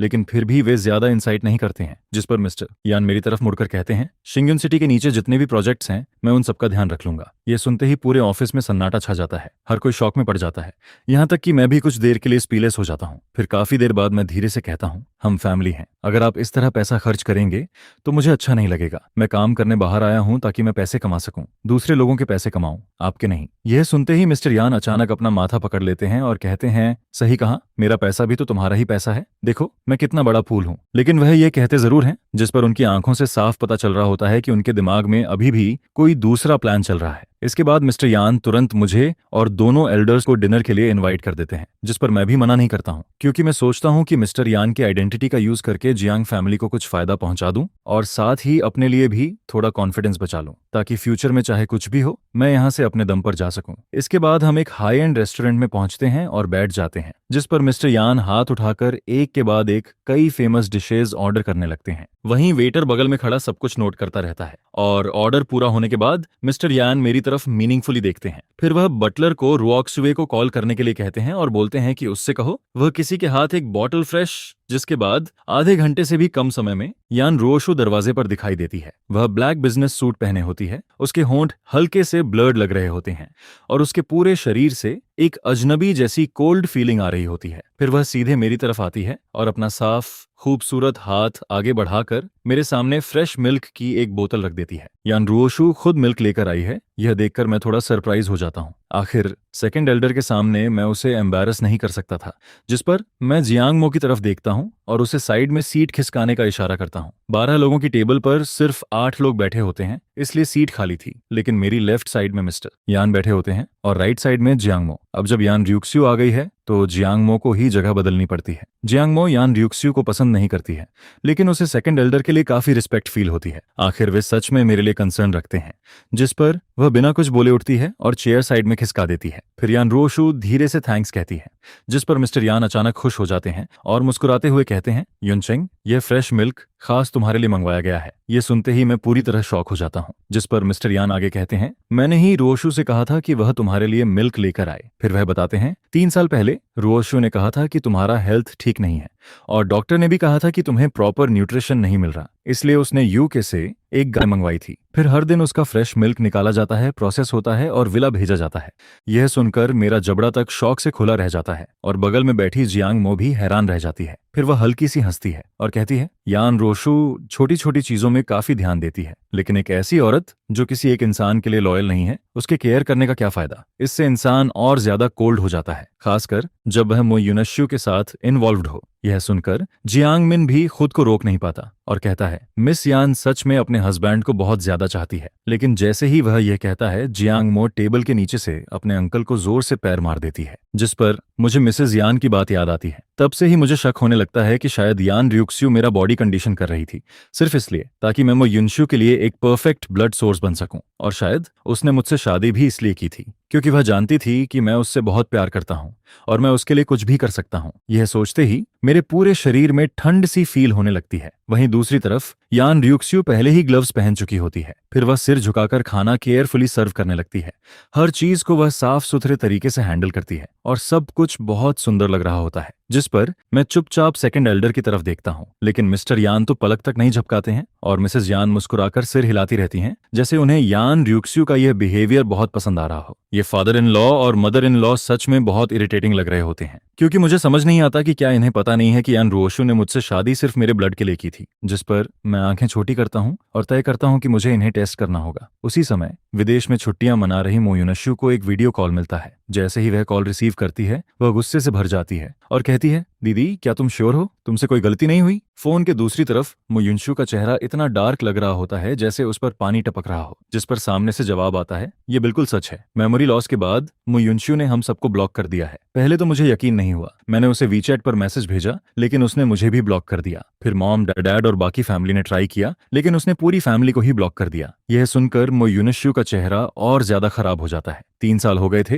लेकिन वह अब तक यान रुओशु को पूरी तरह कंट्रोल नहीं कर पाई थी। पहले मो फैमिली ने जो बातें छुपाई थीं, वह बाहर नहीं आई थीं, लेकिन अब मेरी मेमोरी लॉस होने के बाद मैं उनसे रिश्ता खत्म करना चाहता हूं। और यह कोई एक्टिंग नहीं थी। मो युनश्यू को हॉस्पिटल में मेरी ठंडी आंखें याद आ जाती हैं, जिस पर वह घबराई हुई आवाज में पूछती है, उसने सच में यान रूह्यू और यान रूशुआंग के सामने कहा कि वह मुझसे रिश्ता खत्म करना चाहता है? सामने से जवाब आता है, हाँ, उसने साफ कहा कि अब से तुम्हारा और उसका कोई रिलेशन नहीं है। यह सुनते ही मो युनश्यू का दिल गले तक आ जाता है। फिर वह जल्दी से पूछती है, और ब्लड वाली बात, उसने उसके बारे में कुछ कहा? जिस पर सामने से जवाब आता है, पुप नहीं। यह सुनकर मो युनश्यू थोड़ी राहत की सांस लेती है। जब तक ब्लड वाली बात बाहर नहीं आती, तब तक उसके पास सब संभालने का मौका था। फिर वह तुरंत कहती है, दीदी मैं अभी फ्लाइट बुक करती हूँ और चाइना वापस आती हूँ। यह कहते हुए उसके चेहरे पर एक कैलकुलेशन वाली स्माइल आ जाती है, क्योंकि वह मेरे टेम्पर को अच्छे से जानती है। जिस पर वह मन ही मन सोचती है, मुझे खुद जाकर देखना होगा कि उसे सच में मेमोरी लॉस हुआ है या वह सिर्फ एक्टिंग कर रहा है। लेकिन दूसरी तरफ मो युनकिंग को अभी तक यह समझ नहीं आता कि मामला कितना सीरियस है। पूरा मियामू फैमिली एक बहुत बड़ी प्रॉब्लम की तरफ बढ़ रहा होता है और इस प्रॉब्लम की वजह वही लड़की होती है जिसे वे सबसे ज्यादा प्यार करते हैं। इसके बाद जैसे ही यान र्यूक्स्यू मुझे सेल्स डिपार्टमेंट में लेकर जाती है, मुझे वहां बहुत ज्यादा गर्मी फील होती है, जिस पर वह तुरंत टिश्यू निकालती है और मेरे चेहरे का पसीना बहुत कंसर्न के साथ साफ करने लगती है। लेकिन मैं टिश्यू लेकर कहता हूँ मैं खुद कर लूंगा। फिर मैं जल्दी जल्दी अपने चेहरे का पसीना पोंछता हूँ। यह देखकर जियांग मिंग तुरंत घबरा जाता है और कहता है नहीं नहीं, मैं अगले 2 दिन में एसी लगवाने वाला था, मैं अभी अरेंज करता हूँ। जिस पर यान रुओशु उसे ठंडी नजरों से देखती है और बिना किसी डाउट के कहती है कंपनी के हर डिपार्टमेंट में ऐसी होना चाहिए। जियांग मिनिंग ऑकवर्ड होकर अपने माथे का ठंडा पसीना पोंछता है। फिर वह जल्दी से अपना मोबाइल निकालता है और सेक्रेटरी को सीधे ऑर्डर देता है 1 लाख अर्जेंट, अभी के अभी एसी लगवाओ। जिस पर मेरे बगल में खड़ी जियांग मो धीरे से मेरी तरफ खिसकती है और कहती है मुयुनचेंग, यह यान रुह्यू तुम्हारे लिए इतनी अच्छी क्यों है? जिस पर मैं उसे घूर कर देखता हूँ और कहता हूँ तुम्हें इससे क्या? जांगमो तुरंत सिर हिलाती है और कहती है नहीं, मेरा वो मतलब नहीं है, मुझे बस लगता है कि तुम दोनों के बीच कोई मिसअंडरस्टैंडिंग है, जैसे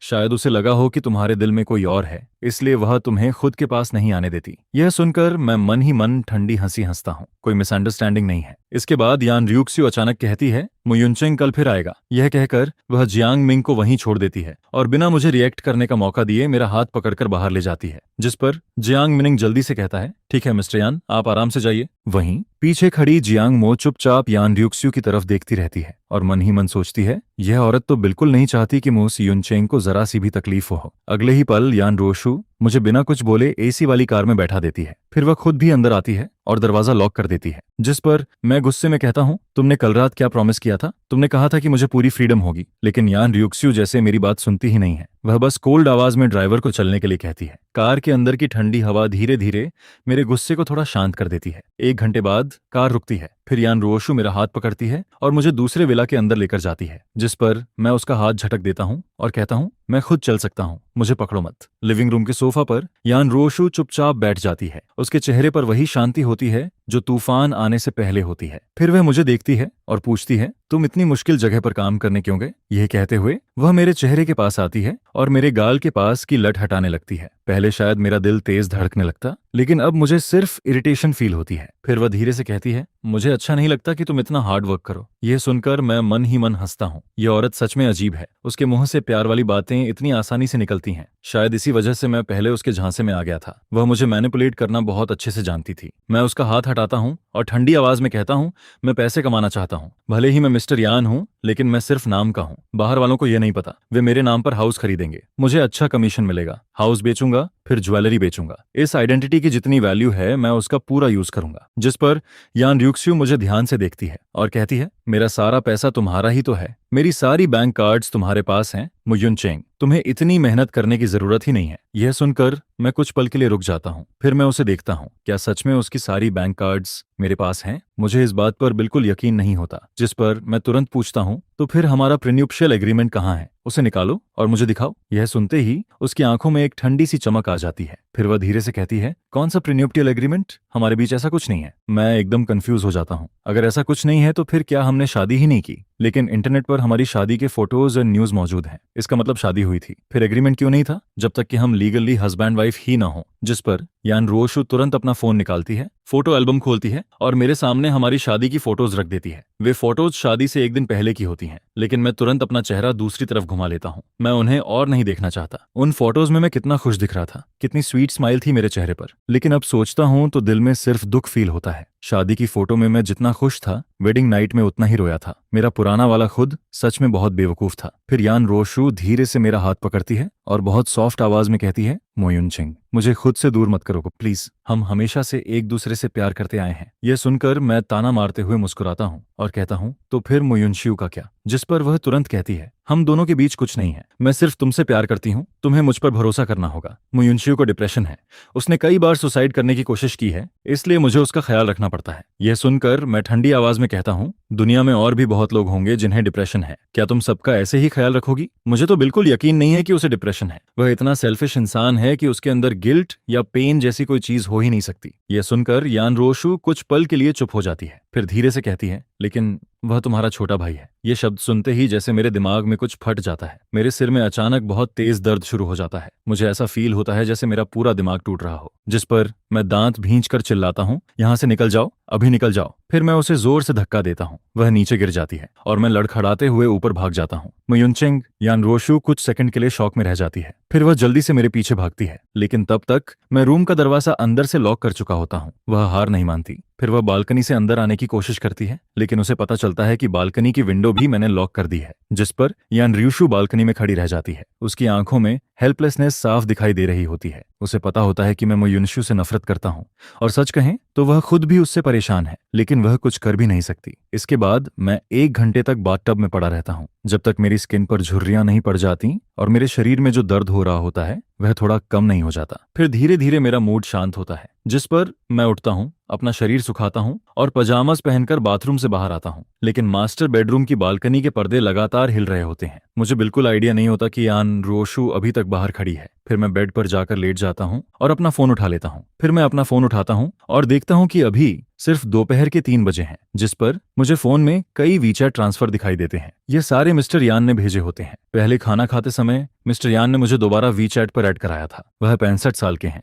अगर उन्होंने 40 साल की उम्र में बेटी न की होती तो उनकी उम्र मेरे दादा बनने के लिए भी काफी थी। मैं कुछ मिनट तक उनका प्रोफाइल देखता रहता हूँ। फिर जैसे ही मैं फोन रखकर सोने वाला होता हूँ, तभी एक अननोन नंबर का कॉल आ जाता है। मैं पहले उसे इग्नोर करता हूँ, लेकिन सामने वाला बार बार कॉल करता रहता है, जिस पर मुझे थोड़ा अंदाजा हो जाता है कि यह कौन हो सकता है। फिर मैं आखिरकार कॉल उठा लेता हूँ। ब्रदर, मैं चाइना वापस आ रही हूँ, क्या तुम खुश हो? कॉल कनेक्ट होते ही सामने से एक नरम लेकिन अजीब सी मैलिशियस आवाज सुनाई देती है, जिस पर मैं तुरंत आंखें छोटी कर लेता हूँ। मुझे लगा था कि म्यू फैमिली में से कोई होगा जिसे मैंने ब्लॉक किया है, लेकिन मैंने यह बिल्कुल एक्सपेक्ट नहीं किया था कि वह खुद एमू युनशियू होगी। मैं ठंडी हंसी हंसता हूँ और कहता हूँ, हाँ, मैं बहुत खुश हूँ। मैं तो बस तुम्हें मारने का इंतजार कर रहा हूँ, जल्दी वापस आओ। यह सुनते ही मुकियेतो युनशियू की बात जैसे उसके गले में ही अटक जाती है। मैं मन ही मन सोचता हूँ, युनशियू, तुमने मुझसे जो छीना है मैं उसका 1000 गुना वापस लूंगा। इसके बाद मैं उससे और बात करने की जरूरत नहीं समझता। मैं कॉल काट देता हूँ और उसका नंबर फिर से ब्लॉक कर देता हूँ। फिर मैं जल्दी ही सो जाता हूँ, लेकिन मेरे सपने में सिर्फ घुटन भरा अंधेरा होता है और किसी के रोने की आवाज आती रहती है। मुझे ऐसा फील होता है जैसे किसी ने बार बार मेरे शरीर में सुई चुभाई हो, जिस पर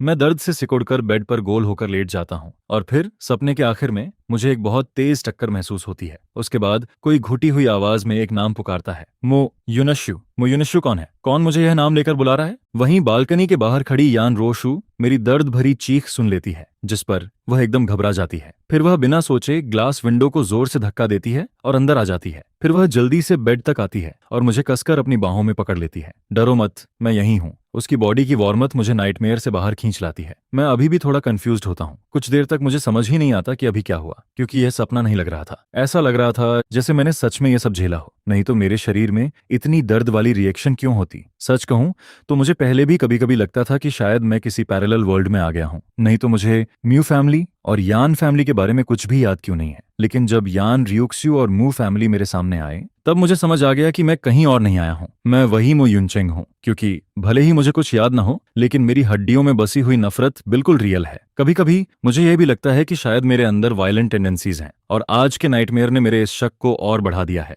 मुझे पूरा यकीन है कि मेरा मेमोरी लॉस किसी कार एक्सीडेंट की वजह से हुआ है, लेकिन एक दिन मुझे वह सारी तकलीफें जरूर याद आएंगी जो मैंने झेली हैं। और जिस दिन मुझे सब याद आ गया, उस दिन जिसने भी मेरे साथ गलत किया है वह मुझसे बच नहीं पाएगा। फिर मैं धीरे से कहता हूँ, तुम मुझे बहुत जोर से पकड़ रही हो, दर्द हो रहा है। यह सुनते ही यान रियुक्स्यू तुरंत मुझे थोड़ा ढीला छोड़ देती है, लेकिन उसका हाथ अभी भी मेरे कंधे पर रहता है। फिर वह धीरे से पूछती है, क्या तुम्हें नाइटमेयर आया था? उसकी आवाज बहुत सॉफ्ट होती है और उसमें एक अजीब सी केयर फील होती है, जिस पर मैं उसकी आंखों में देखता हूँ। फिर हल्का सा मुस्कुराता हूँ और कहता हूँ, हाँ, मैंने सपना देखा कि मेरी लॉटरी लग गई। फिर मैं खुशी खुशी तुम्हें बताने आया, लेकिन जैसे ही मैंने दरवाजा खोला, मैंने तुम्हें और मून युनशियू को एक दूसरे को हक करते देखा। फिर मैं धीरे से कहता हूँ, बहुत दर्द हुआ। यह सुनते ही यान रियुक्स्यू का चेहरा बदल जाता है, जैसे उसके दिल में किसी ने जोर से चोट मार दी हो। फिर वह जल्दी से कहती है, इम्पॉसिबल मो युनचेंग, मैं सिर्फ तुमसे प्यार करती हूँ, मैं कभी मो युनशियू को हग नहीं करूंगी। यह सुनकर मैं मन ही मन हंसता हूँ, लेकिन मेमोरी लॉस के बाद से मुझे उससे लड़ने या सच बोलकर झगड़ा करने का मन नहीं करता। वैसे भी अभी वह मेरे पीछे पीछे घूम रही है, यह मेरे लिए काफी अच्छा है। मुझे बस अपनी लिमिट बनाए रखनी है। फिर मैं कैजुअली कहता हूँ, वैसे अभी मो युनशियू का कॉल आया था, उसने कहा कि वह जल्दी चाइना वापस आने वाली है। यह कहते हुए मैं उसके चेहरे को ध्यान से देखता हूँ, जिस पर उसकी भौहें सिकुड़ जाती हैं और उसका चेहरा थोड़ा डार्क हो जाता है। मैं हंसता हूँ और कहता हूँ, क्या हुआ? तुम्हारी लवर वापस आ रही है, इसलिए तुम टेंशन में हो। क्या अब तुम उसे कॉल करके डांटोगी? जिस पर यान रोशु धीरे से सांस छोड़ती है और कहती है, मो युनचेंग, मैं सिर्फ तुम्हारी हूं। लेकिन मुझे उसकी बात पर बिल्कुल भरोसा नहीं होता। फिर मैं उसकी तरफ देखकर कहता हूं, यान रोशु, मैं पहले ही साफ बोल रहा हूं, बेहतर होगा कि तुम मुके युनशु को मुझसे दूर रहने को कहो, नहीं तो मैं उसकी ऐसी हालत करूंगा कि वह किसी को मुंह दिखाने लायक नहीं रहेगी। यह सुनते ही यान र्यूक्स्यू की आंखें ठंडी हो जाती हैं, लेकिन मैं मन ही मन हंसता हूं, क्योंकि फोन पर मोरो युनशु की आवाज, उसका एटीट्यूड और उसके सोशल मीडिया रिकॉर्ड्स देखकर मुझे साफ समझ आ गया था कि वह पहले भी मुझे बार बार परेशान करती रही है। नहीं तो हर बार वेडिंग नाइट, एनिवर्सरी और वैलेंटाइंस डे पर वह सिर्फ एक कॉल करके यान रोशु को अपने पास क्यों बुला लेती? वैसे भी अब मैं पहले से सब एक्सपेक्ट कर चुका हूं। जिस दिन मैंने सच में वो युनशु को सबके सामने इंसल्ट किया, उस दिन यान रूहियो मेरे पास लड़ने ना आए, यही अच्छा होगा। नहीं तो मैं उसे भी नहीं छोड़ूंगा। फिर मैं उसकी तरफ देखकर कहता हूं, तुम्हें यान ग्रुप की प्रेसिडेंट नहीं बनना? तुम्हें कंपनी नहीं जाना? उसका हाथ अभी भी मेरे पैजामेज के ऊपर रखा होता है। उसकी हथेली बहुत गर्म लग रही होती है, और सच कहूं तो मैं अब उसके जैसे इंसान के साथ रहना बिल्कुल भी बर्दाश्त नहीं कर सकता। जिस पर वह धीरे से कहती है, डैड ने कंपनी का काम पहले ही इन दिनों उसे और रोशवांग को उसके ऊपर छोड़ दो, मुझे बस तुम्हारे साथ रहने पर कंसंट्रेट करने दो। जिस पर मैं तुरंत कहता हूं,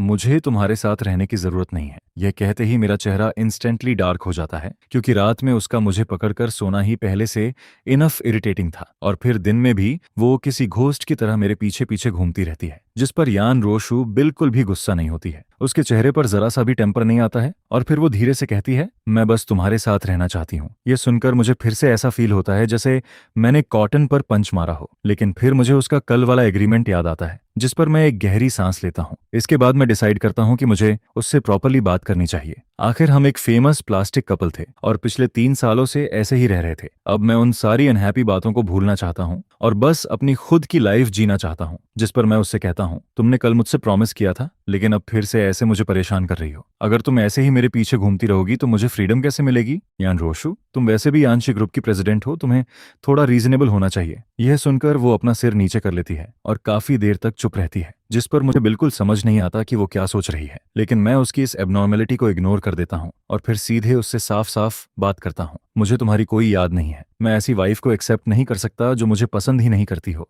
और तुम्हारे साथ मैरिड लाइफ जीने का तो सवाल ही नहीं उठता। जिस पर अगर तुमने इस तरह की बात दोबारा सोची तो मैं सीधे कोर्ट जाकर डिवोर्स के लिए केस फाइल कर दूंगा। जब मैं आखिरी वर्ड बोलता हूँ तब अंदर से मुझे थोड़ा गिल्टी फील होता है, क्योंकि मैं यान रोक्सवे की करंट स्टेटस अच्छी तरह जानता हूँ। ऐसे में कोर्ट जाकर डिवोर्स की बात करना खुद में एक जोक जैसा लगता है। मुझे तो ये भी लग रहा था कि वो शायद मेरा मजाक उड़ाएगी और कहेगी कि जाकर देखो कौन सा लॉयर तुम्हारा केस लेता है। लेकिन मेरे लिए शॉकिंग बात यह होती है कि यान रोशु मुझ पर हंसती नहीं है, बल्कि वो फिर से अपना हाथ बढ़ाती है और मुझे अपनी बाहों में खींच लेती है। जिस पर मैं उससे दूर होने की कोशिश करता हूँ, लेकिन तभी वो मेरे कान के पास धीरे से फुसफुसाती है, मो युनचेंग, तुम जो चाहो वो कर सकते हो, मैं सब मान लूंगी, लेकिन डिवोर्स वो कभी पॉसिबल नहीं है। इसके बाद मास्टर बेडरूम की विंडो जो पहले टूट गई थी, उसे ठीक करवाने के लिए यान रोशु नेचुरली लोगों को बुलाती है। वहीं मैं खुद को थोड़ा काम करता हूँ, कपड़े चेंज करता हूँ और बाहर निकल जाता हूँ। शाम को मैंने जियांग मो के साथ डिनर का प्लान बनाया था, और क्योंकि यान र्यूक्स्यू ने मुझसे फ्रीडम देने का प्रॉमिस किया था, इसलिए इस बार वो मेरे पीछे नहीं आती है। हालांकि सीक्रेटली बॉडीगार्ड्स अब भी मेरी प्रोटेक्शन कर रहे होते हैं। मुझे अपना पास्ट बिल्कुल याद नहीं है, जिस पर मैं किसी पर भी भरोसा नहीं करता हूँ। अगर इस वक्त मुझे किसी पर ट्रस्ट है तो वो सिर्फ जियांग मो है। हम दोनों रेस्टोरेंट में बैठते हैं, लेमनेड पी रहे होते हैं, तभी जियांग मो थोड़ी शॉक्ड होकर मुझे देखती है। फिर वो कहती है, मैंने तो सच में कभी एक्सपेक्ट नहीं किया था कि मो युनचेंग, यान फैमिली में तुम्हारा स्टेटस इतना हाई होगा। आज पूरे दिन कंपनी में यान रूहियो बिल्कुल रेस्टलेस रही है। मुझे तो हमेशा लगा था कि तुम यान फैमिली में बहुत ग्रीवेंस सहते हो, लेकिन असल में तो बात बिल्कुल उल्टी निकली। यह सुनकर मैं हल्का सा हंस देता हूँ। फिर मैं कहता हूँ, मैं मानता हूँ कि यान फैमिली मेरे साथ अच्छा बिहेव करती है, लेकिन तुम्हें मेरा कौन सा हाई स्टेटस दिख गया? जिस पर जियांग मो तुरंत कहती है, क्या हाई स्टेटस नहीं है? तुम बस कैजुअली सर्वेंट से मिल्क मंगवाते हो और यान रोक्सवे खुद उसे लेकर आती है। तुम आधा सेंटेंस भी नहीं बोलते और डिनर के टाइम वो अपने हाथों से तुम्हारे लिए श्रिम्प पील करके देती है। अगर यह हाई स्टेटस नहीं है तो फिर क्या है? इसके बाद वो मजाक में कहती है, क्या यान फैमिली में तुम्हारा स्टेटस साबित करने के लिए उसे तुम्हारे सामने घुटनों पर बैठना पड़ेगा? यह सुनकर मैं सीधे चुप हो जाता हूँ, क्योंकि उसके सवाल का मेरे पास कोई जवाब नहीं होता है। फिर जियांग मो अचानक सीरियस होकर पूछती है, मो युनचेंग, क्या तुम्हें नहीं लगता कि यान रूहियो सच में तुमसे प्यार करने लगी है? आखिर तुमने हर जगह उस लिटिल व्हाइट फेस जुनमो युनशु को हरा दिया है। जिस पर मैं हल्की सी स्माइल करता हूँ। फिर मैं कहता हूँ, अगर ऐसा है तो सुनने में तो काफी कूल लगता है, लेकिन असल में ये बहुत बड़ी प्रॉब्लम है। क्यों? जियांग मो कंफ्यूज्ड होकर पूछती है, जिस पर मैं धीरे से अपना कप वापस टेबल पर रखता हूँ और कहता हूँ, मैं पूरी जिंदगी यान रोशु के साथ फेक कपल बनकर रह सकता हूँ, मैं उससे डिवोर्स भी एक्सेप्ट कर सकता हूँ, लेकिन मैं ये बिल्कुल एक्सेप्ट नहीं कर सकता कि वो मुझसे इतना प्यार करे। फिर मैं उसकी तरफ देखते हुए कहता हूँ, मैं किसी दूसरे आदमी से उसकी वूमन छीनने को पसंद नहीं करता। जो वूमन शुरू से किसी और की थी वो कभी मेरी हो ही नहीं सकती, और जिसे किसी और से छीना गया हो उसे कोई और भी मुझसे छीन सकता है। यह सुनकर जियांग मो सिर हिलाती है। फिर वो कहती है, सही कह रहे हो, ऐसी वूमन को भूल जाना ही बेटर है। वैसे भी लाइफ में वूमन कोई मस्ट हैव चीज नहीं होती है। उसकी यह बात सुनकर मैं राहत की सांस लेता हूँ, क्योंकि अगर वो मुझे मो युनशु से लड़कर यान रूहियू को वापस पाने के लिए कहती तो शायद हम दोनों के बीच सब खत्म हो जाता। मैं अपने इस इकलौते दोस्त को खोना नहीं चाहता था। इसी बीच वेटर जल्दी से डिशेस लेकर आता है, जिस पर हम दोनों खाते पीते हुए बातें करते रहते हैं और एटमॉस्फेयर काफी अच्छा बना रहता है। खाना खत्म होने के बाद मैं अपने पास्ट के बारे में पूछना शुरू करता हूँ। फिर मैं जियांग मो से पूछता हूँ, क्या तुम्हें पता है कि आखिर मेरी शादी यान र्यूक्स्यू से हुई कैसे थी? यह सुनकर जियांग मो पहले मुझे घूरती है और फिर अचानक जोर से हंस पड़ती है। उसके चेहरे पर एक स्ट्रेंज सेटिस्फैक्शन दिखाई देता है। फिर वो कहती है, क्योंकि तुमने उसे रिजेक्ट कर दिया था। जिस पर मैं पूरी तरह स्टनड रह जाता हूँ। मैंने यान रोशु को रिजेक्ट किया था? हाँ, जियांग मो कहती है, जब तुम टीनेजर थे। इसके बाद वो धीरे धीरे वो सीक्रेट याद करने लगती है जो मैंने उसे पहले बताया था। फिर वो कहती है, तुम और यान रोशु एक ही हॉस्पिटल में एडमिट थे। उस टाइम उसे शायद ऑटिज्म था। एक दिन वो रूफटॉप से जंप करने की कोशिश करती है, जिस पर तुम उसे बचाने के लिए दौड़ते हो, लेकिन तुम उसे पकड़ नहीं पाते हो और फिर तुम दोनों साथ में नीचे एयरबैग पर गिर जाते हो। यह सुनकर मैं पूरी तरह स्टंट रह जाता हूँ, क्योंकि मैंने कभी इमेजिन भी नहीं किया था कि बचपन में यान रोशु को ऑटिज्म था। लेकिन फिर जब मैं उसके अभी वाले साइलेंट और कोल्ड बिहेवियर के बारे में सोचता हूँ तो ये बात इम्पॉसिबल भी नहीं लगती है। इसके बाद जियांग मो बताती है कि यान र्यूक्स्यू और मो युनशु भी उसी टाइम मिले थे, जिस पर वो कहती है, तुमने उसे बचाया था, लेकिन उसके बाद मो युनशु हर दिन उसके वार्ड में जाता था, उससे बातें करता था और धीरे धीरे वो उसके करीब आती गई। फिर जियांग मो थोड़ा रुकती है, पानी पीती है और कहती है, वैसे मो युनशु एक कार्टूनिस्ट है और पिछले 10 सालों से उसका क्रश भी वही है। उसकी फेमस वर्क्स और यान रूहियो के साथ उसके रूमर्स हमेशा हॉट सर्च पर रहते हैं, जिस पर फैंस भी हर बार यही कहते रहते हैं कि दोनों ही ट्रू लव हैं। उन्हें कभी ऐसा नहीं लगता कि 10 साल का क्रश अगर हॉस्पिटल वाले टाइम से गिना जाए तो सच में पूरे 10 साल हो जाते हैं। और फिर वो ऐसी मिस्ट्रेस बन जाती है जो शादी करने लायक भी नहीं है, लेकिन फिर भी सोचती है कि तुम जो उसके रियल हस्बैंड हो, तुम्हें घर छोड़कर निकल जाना चाहिए ताकि वो अपनी जगह बना सके। यह सुनकर मैं ऑलमोस्ट श्योर हो जाता हूँ कि जब यान रोशु ने मुझसे शादी की थी तब वो उसकी रखी हुई कंडीशन थी ताकि मैं मुचिट यून के लिए अपनी पढ़ाई कंटिन्यू कर सकूं, और क्योंकि मैंने उसकी जान बचाई थी इसलिए उसे मुझे यह नाम का हस्बैंड बनाना पड़ा जो बस नाम में था, रियल में नहीं। मैं पहले यान र्यूक्स्यू को पसंद करता था, जिस पर मैं अपने हाथों की तरफ देखता हूँ।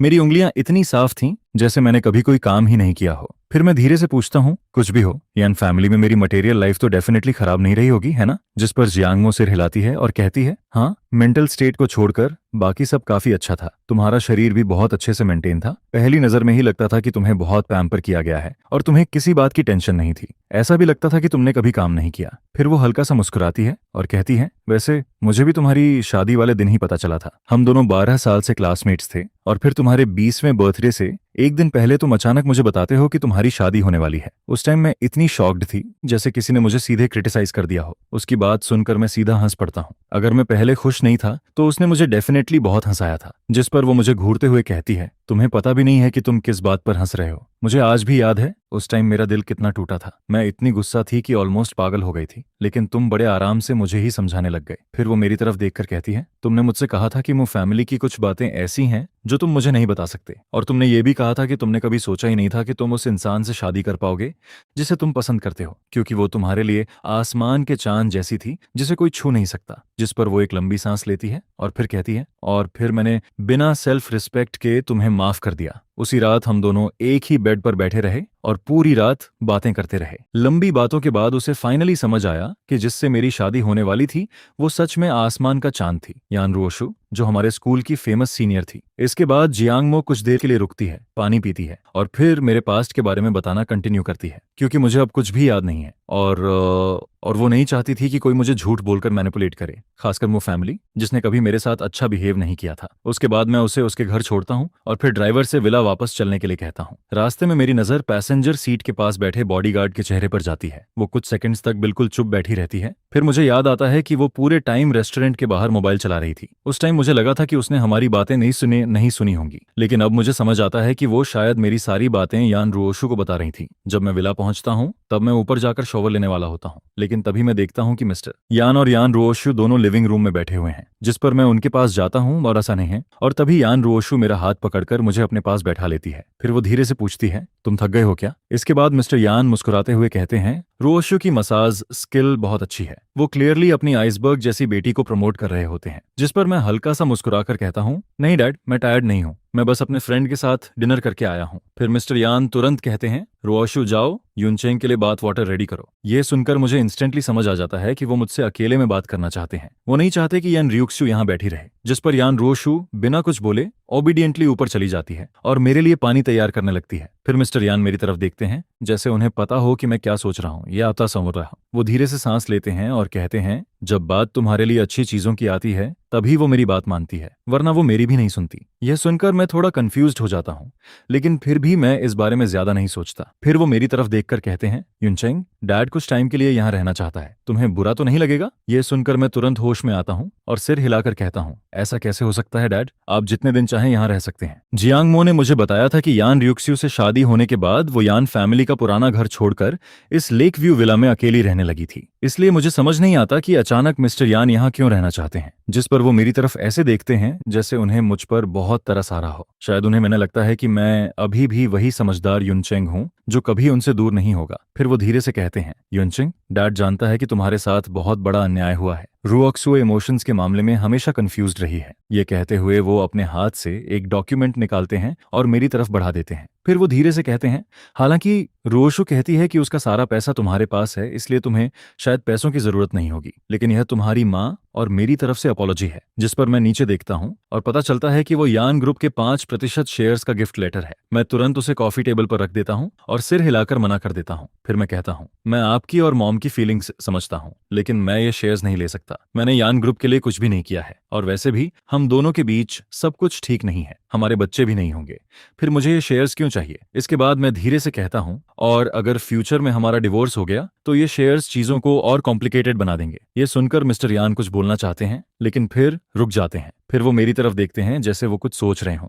वो थोड़ा हेजिटेट करते हैं और फिर पूछते हैं, तुम्हें कैसे पता कि मो युनशु क्या सोच रहा है? जिस पर मैं सिर हिलाता हूँ और कहता हूँ, डैड, जो कहना है सीधे कहिए। उसने मुझे कल कॉल किया था और मुझे लगा कि वो मेरे लिए बहुत होस्टाइल है। यह सुनते ही मिस्टर यान का चेहरा इंस्टेंटली बदल जाता है। फिर वो गुस्से में कहते हैं, उसने तुम्हें कॉल करने की हिम्मत कैसे की? रुओशु ने उसे साफ वार्निंग दी थी कि वो तुम्हें डिस्टर्ब नहीं करेगा। उनका चेहरा देखकर मुझे इंस्टेंटली समझ आ जाता है कि भले ही यान रियुक्स्युमो युनशु की तरफ हो, लेकिन वो उसे मेरे सामने ट्रबल क्रिएट करने की परमिशन कभी नहीं देती है। मिस्टर यान अचानक एक भारी सांस लेते हैं और फिर कहते हैं, युनचेंग, ऐसा नहीं है कि डैड तुम्हारे भाई की बुराई करना चाहता है, लेकिन जब तुम सिर्फ 10 साल के थे तब भी वो हॉस्पिटल में हर जगह तुम्हारा क्रेडिट छीन रहा था। फिर वो मेरी तरफ देखते हैं और कहते हैं, जब रोशु को कुछ हुआ था तब उसने सबको कहा कि रूफटॉप पर तुम्हें वही लेकर गया था। यह सुनकर मैं तुरंत समझ जाता हूँ कि मुनो युनशु ने मुझे बहुत पहले से ही कैलकुलेट करना शुरू कर दिया था। वो शुरू से मेरी हर चीज छीनना चाहता था। मैं यह क्लियरली फील कर सकता हूँ कि वो मुझसे बहुत नफरत करता है। लेकिन अजीब बात यह है कि पिछले 20 सालों में हमेशा मेरे साथ ही गलत हुआ है, मेरा ही नुकसान हुआ है, फिर भी मैं उससे नफरत नहीं करता। लेकिन वो मुझसे इतनी नफरत क्यों करता है? जिस पर मैं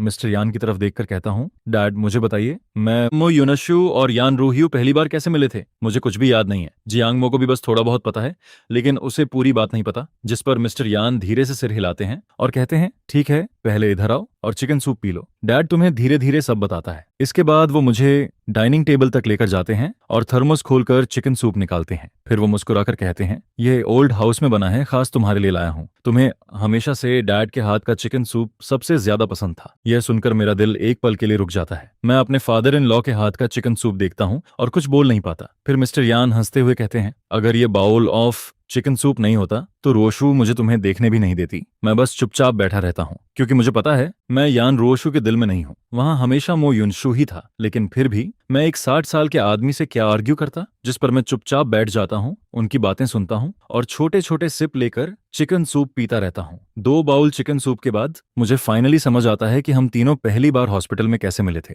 असल में जब मैंने यान रियुक्स्यू को बचाया था, उसके बाद उसे अकेले वार्ड में रखा गया था और मो युनशु हर दिन उससे बात करने जाता था। लेकिन उस टाइम छोटी यान रियुक्स्यू किसी को भी इग्नोर कर देती थी। वो पूरी तरह अपनी ही दुनिया में रहती थी।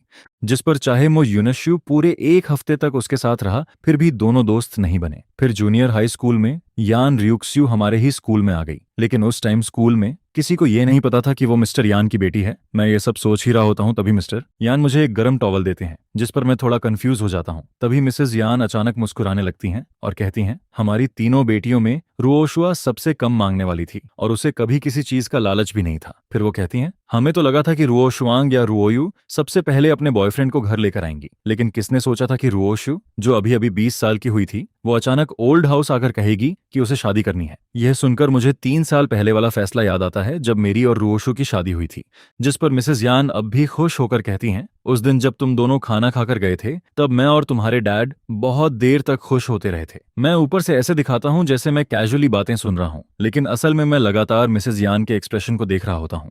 और फिर मुझे समझ आता है कि वो झूठ नहीं बोल रही हैं, उन्हें हमारी शादी की असली बात कभी पता ही नहीं थी। फिर अचानक मिसेस यान चुप हो जाती हैं। कुछ सेकंड्स बाद वो धीरे से कहती हैं, असल में मैंने भी रुओशु से पूछा था, उस टाइम सर्कल में बहुत रूमर्स थे। फिर वो कहती हैं, मैं इतनी गुस्सा हो गई थी कि मैंने उसे घर बुलाया और पूछा, लेकिन उसने सिर्फ इतना कहा, मेरा मो युनशु से कोई लेना देना नहीं है, आप लोग बेकार में चिंता मत कीजिए। यह कहते हुए मिसेस यान की आवाज थोड़ी कांपने लगती है। फिर वो कहती हैं, उस टाइम मैं इतनी एंग्री थी कि मैंने एंस्टल टैबलेट के सामने उसे विप से मारा था, उसकी पीठ की स्किन तक फट गई थी। फिर मैंने उसे 3 दिन और 3 रात तक घुटनों पर बैठाकर पनिशमेंट दी थी। फिर वो धीरे से मेरी तरफ देखती हैं और कहती हैं, मैंने यह बात तुमसे इसलिए छुपाई क्योंकि मुझे डर था कि तुम्हें उसके लिए बुरा लगेगा, लेकिन अब तुम पहले से काफी बदल गए हो, इसलिए मैंने तुम्हें बता दिया। यह सुनकर मैं पूरी तरह चुप हो जाता हूँ। मुझे कुछ समझ नहीं आता कि मैं क्या बोलूं। रात को जब मैं सो रहा होता हूँ तभी मुझे अचानक फील होता है कि किसी ने मेरी कलाई पकड़ ली है। फिर यान रोशु की आवाज आती है, मो युनचेंग, मुझे हक करो। उसकी आवाज में वही यूजुअल एरोगेंस होता है, लेकिन उसके अंदर कहीं ना कहीं सॉफ्टनेस भी होती है। मेरे हाथ जैसे ही उसकी पीठ को टच करते हैं, मैं उसकी बैक पर बने स्कार्स को फील करता हूँ और तभी मुझे मिसेस यान की बात याद आ जाती है, जिस पर मेरा दिल एक पल के लिए दर्द करता है। लेकिन अगले ही सेकंड मैं खुद से कहता हूँ, मुझे उसके लिए बुरा क्यों फील होना चाहिए। मैं कुछ सेकंड्स तक चुप रहता हूँ और फिर अचानक अपना हाथ पीछे खींच लेता हूँ। फिर मैं कहता हूँ, ड्रामा मत करो। इसके बाद मैं सीधे दूसरी तरफ मुड़ जाता हूँ। मैं उससे ये भी नहीं पूछता कि उसकी बैक पर वो स्कार्स कैसे आए, क्योंकि हमारे बीच सिर्फ एक प्लास्टिक मैरिज है और मुझे उसकी चीजों में पड़ने का कोई हक नहीं है। वैसे भी जैसा वो खुद कहती है, उसे मुझसे प्यार नहीं करना चाहिए,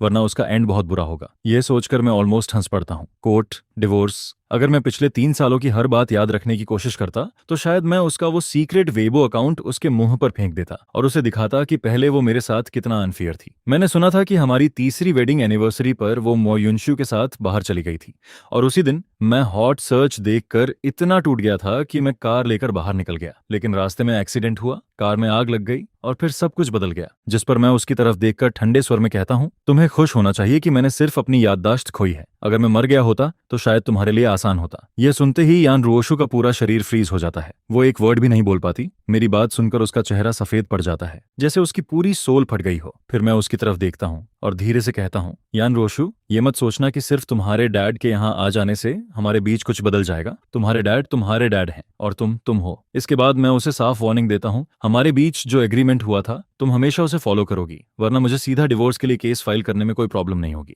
फिर मैं दोबारा उसकी तरफ पीठ कर लेता हूँ और सीधा आंखें बंद करके सोने की कोशिश करता हूँ। अब मेरे पास जॉब है और मुझे कल काम पर भी जाना है।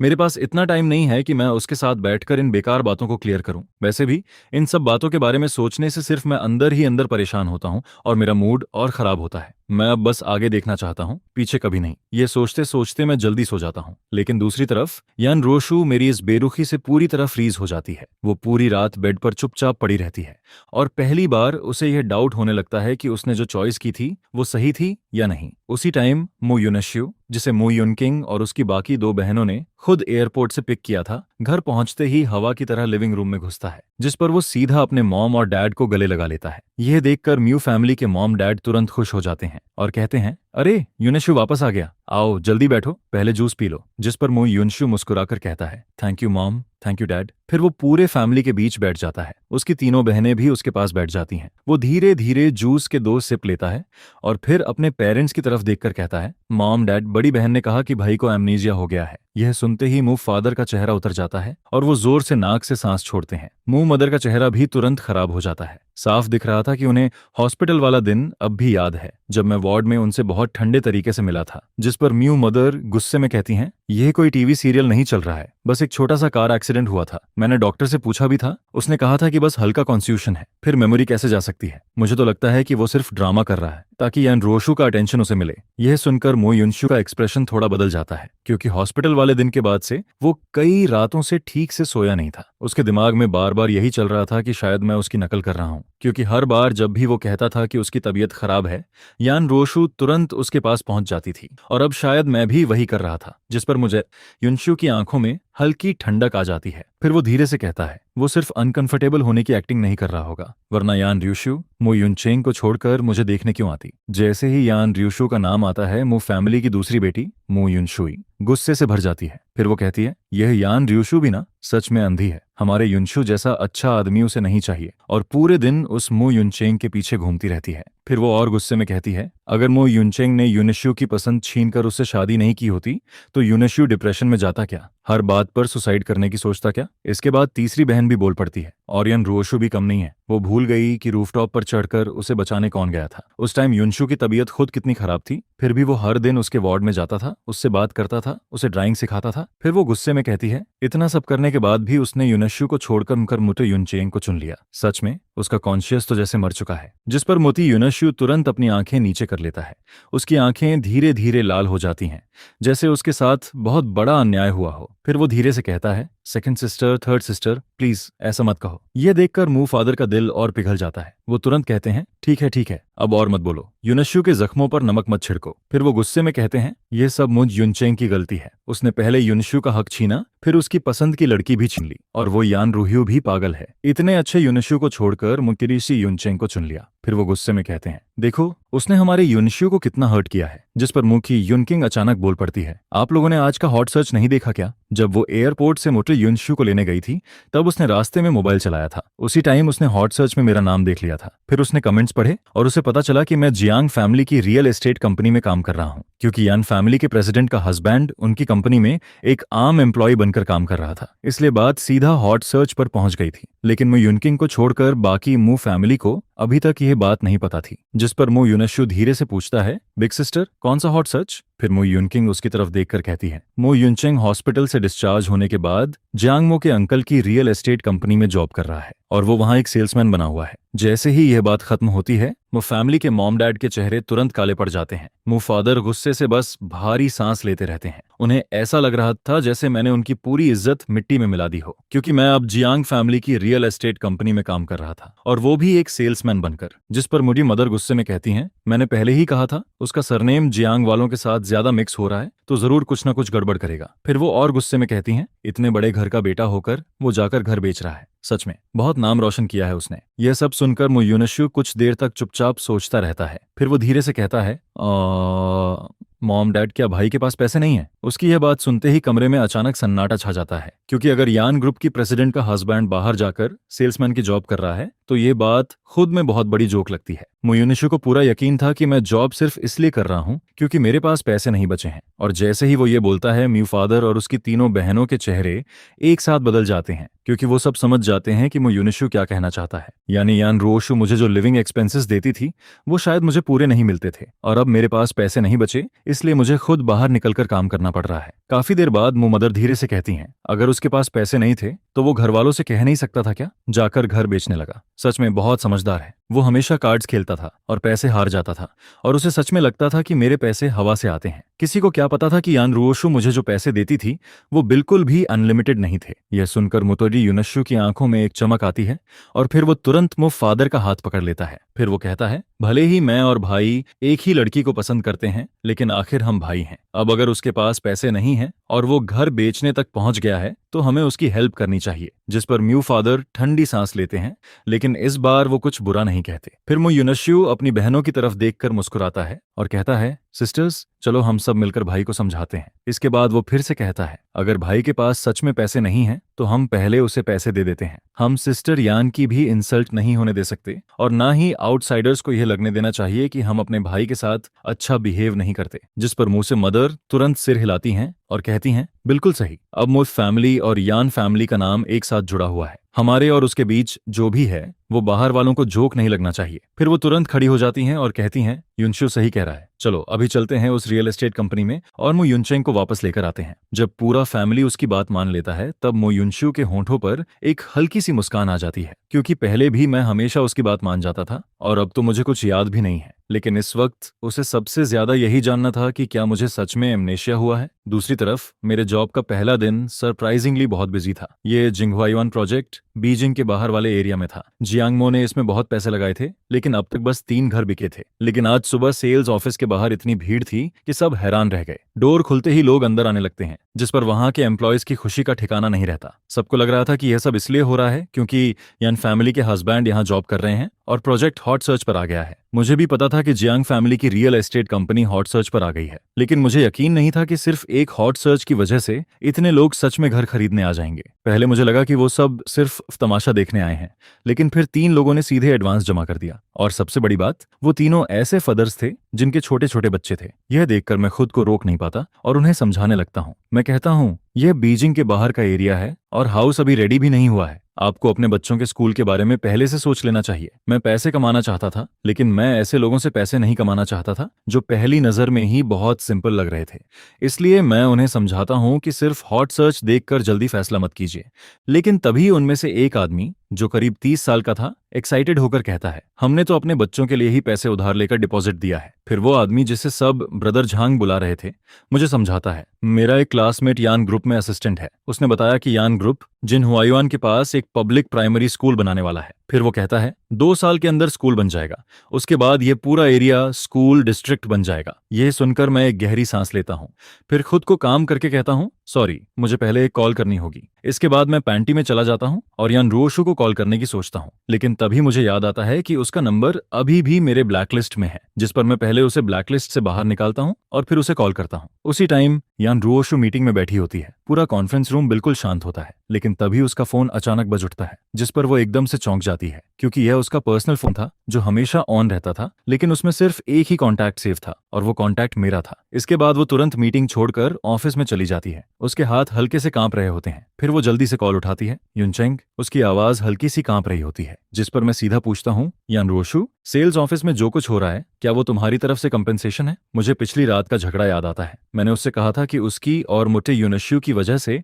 हॉट सर्च बना और उसी की वजह से मेरा एक्सीडेंट हुआ। यह सुनकर यान रियुक्स्यू कुछ सेकंड्स तक चुप रहती है। उसे समझ नहीं आता कि मैं गुस्सा हूं या कुछ और, लेकिन वो जवाब देने से डरती भी है। काफी देर की चुप्पी के बाद वो धीरे से कहती है, नहीं, ये कॉम्पेंसेशन नहीं है। फिर वो और भी धीमी आवाज में कहती है, ये प्यार है। क्योंकि उसे पता था कि उसने मुझे हर्ट किया है, मुझे दुख दिया है, लेकिन उसके हिसाब से उसने जो भी किया वो सिर्फ इसलिए किया क्योंकि वो मुझसे प्यार करती थी। लेकिन मेरी नजर में वो सब सिर्फ गिल्ट की वजह से किया गया कंपेंसेशन था।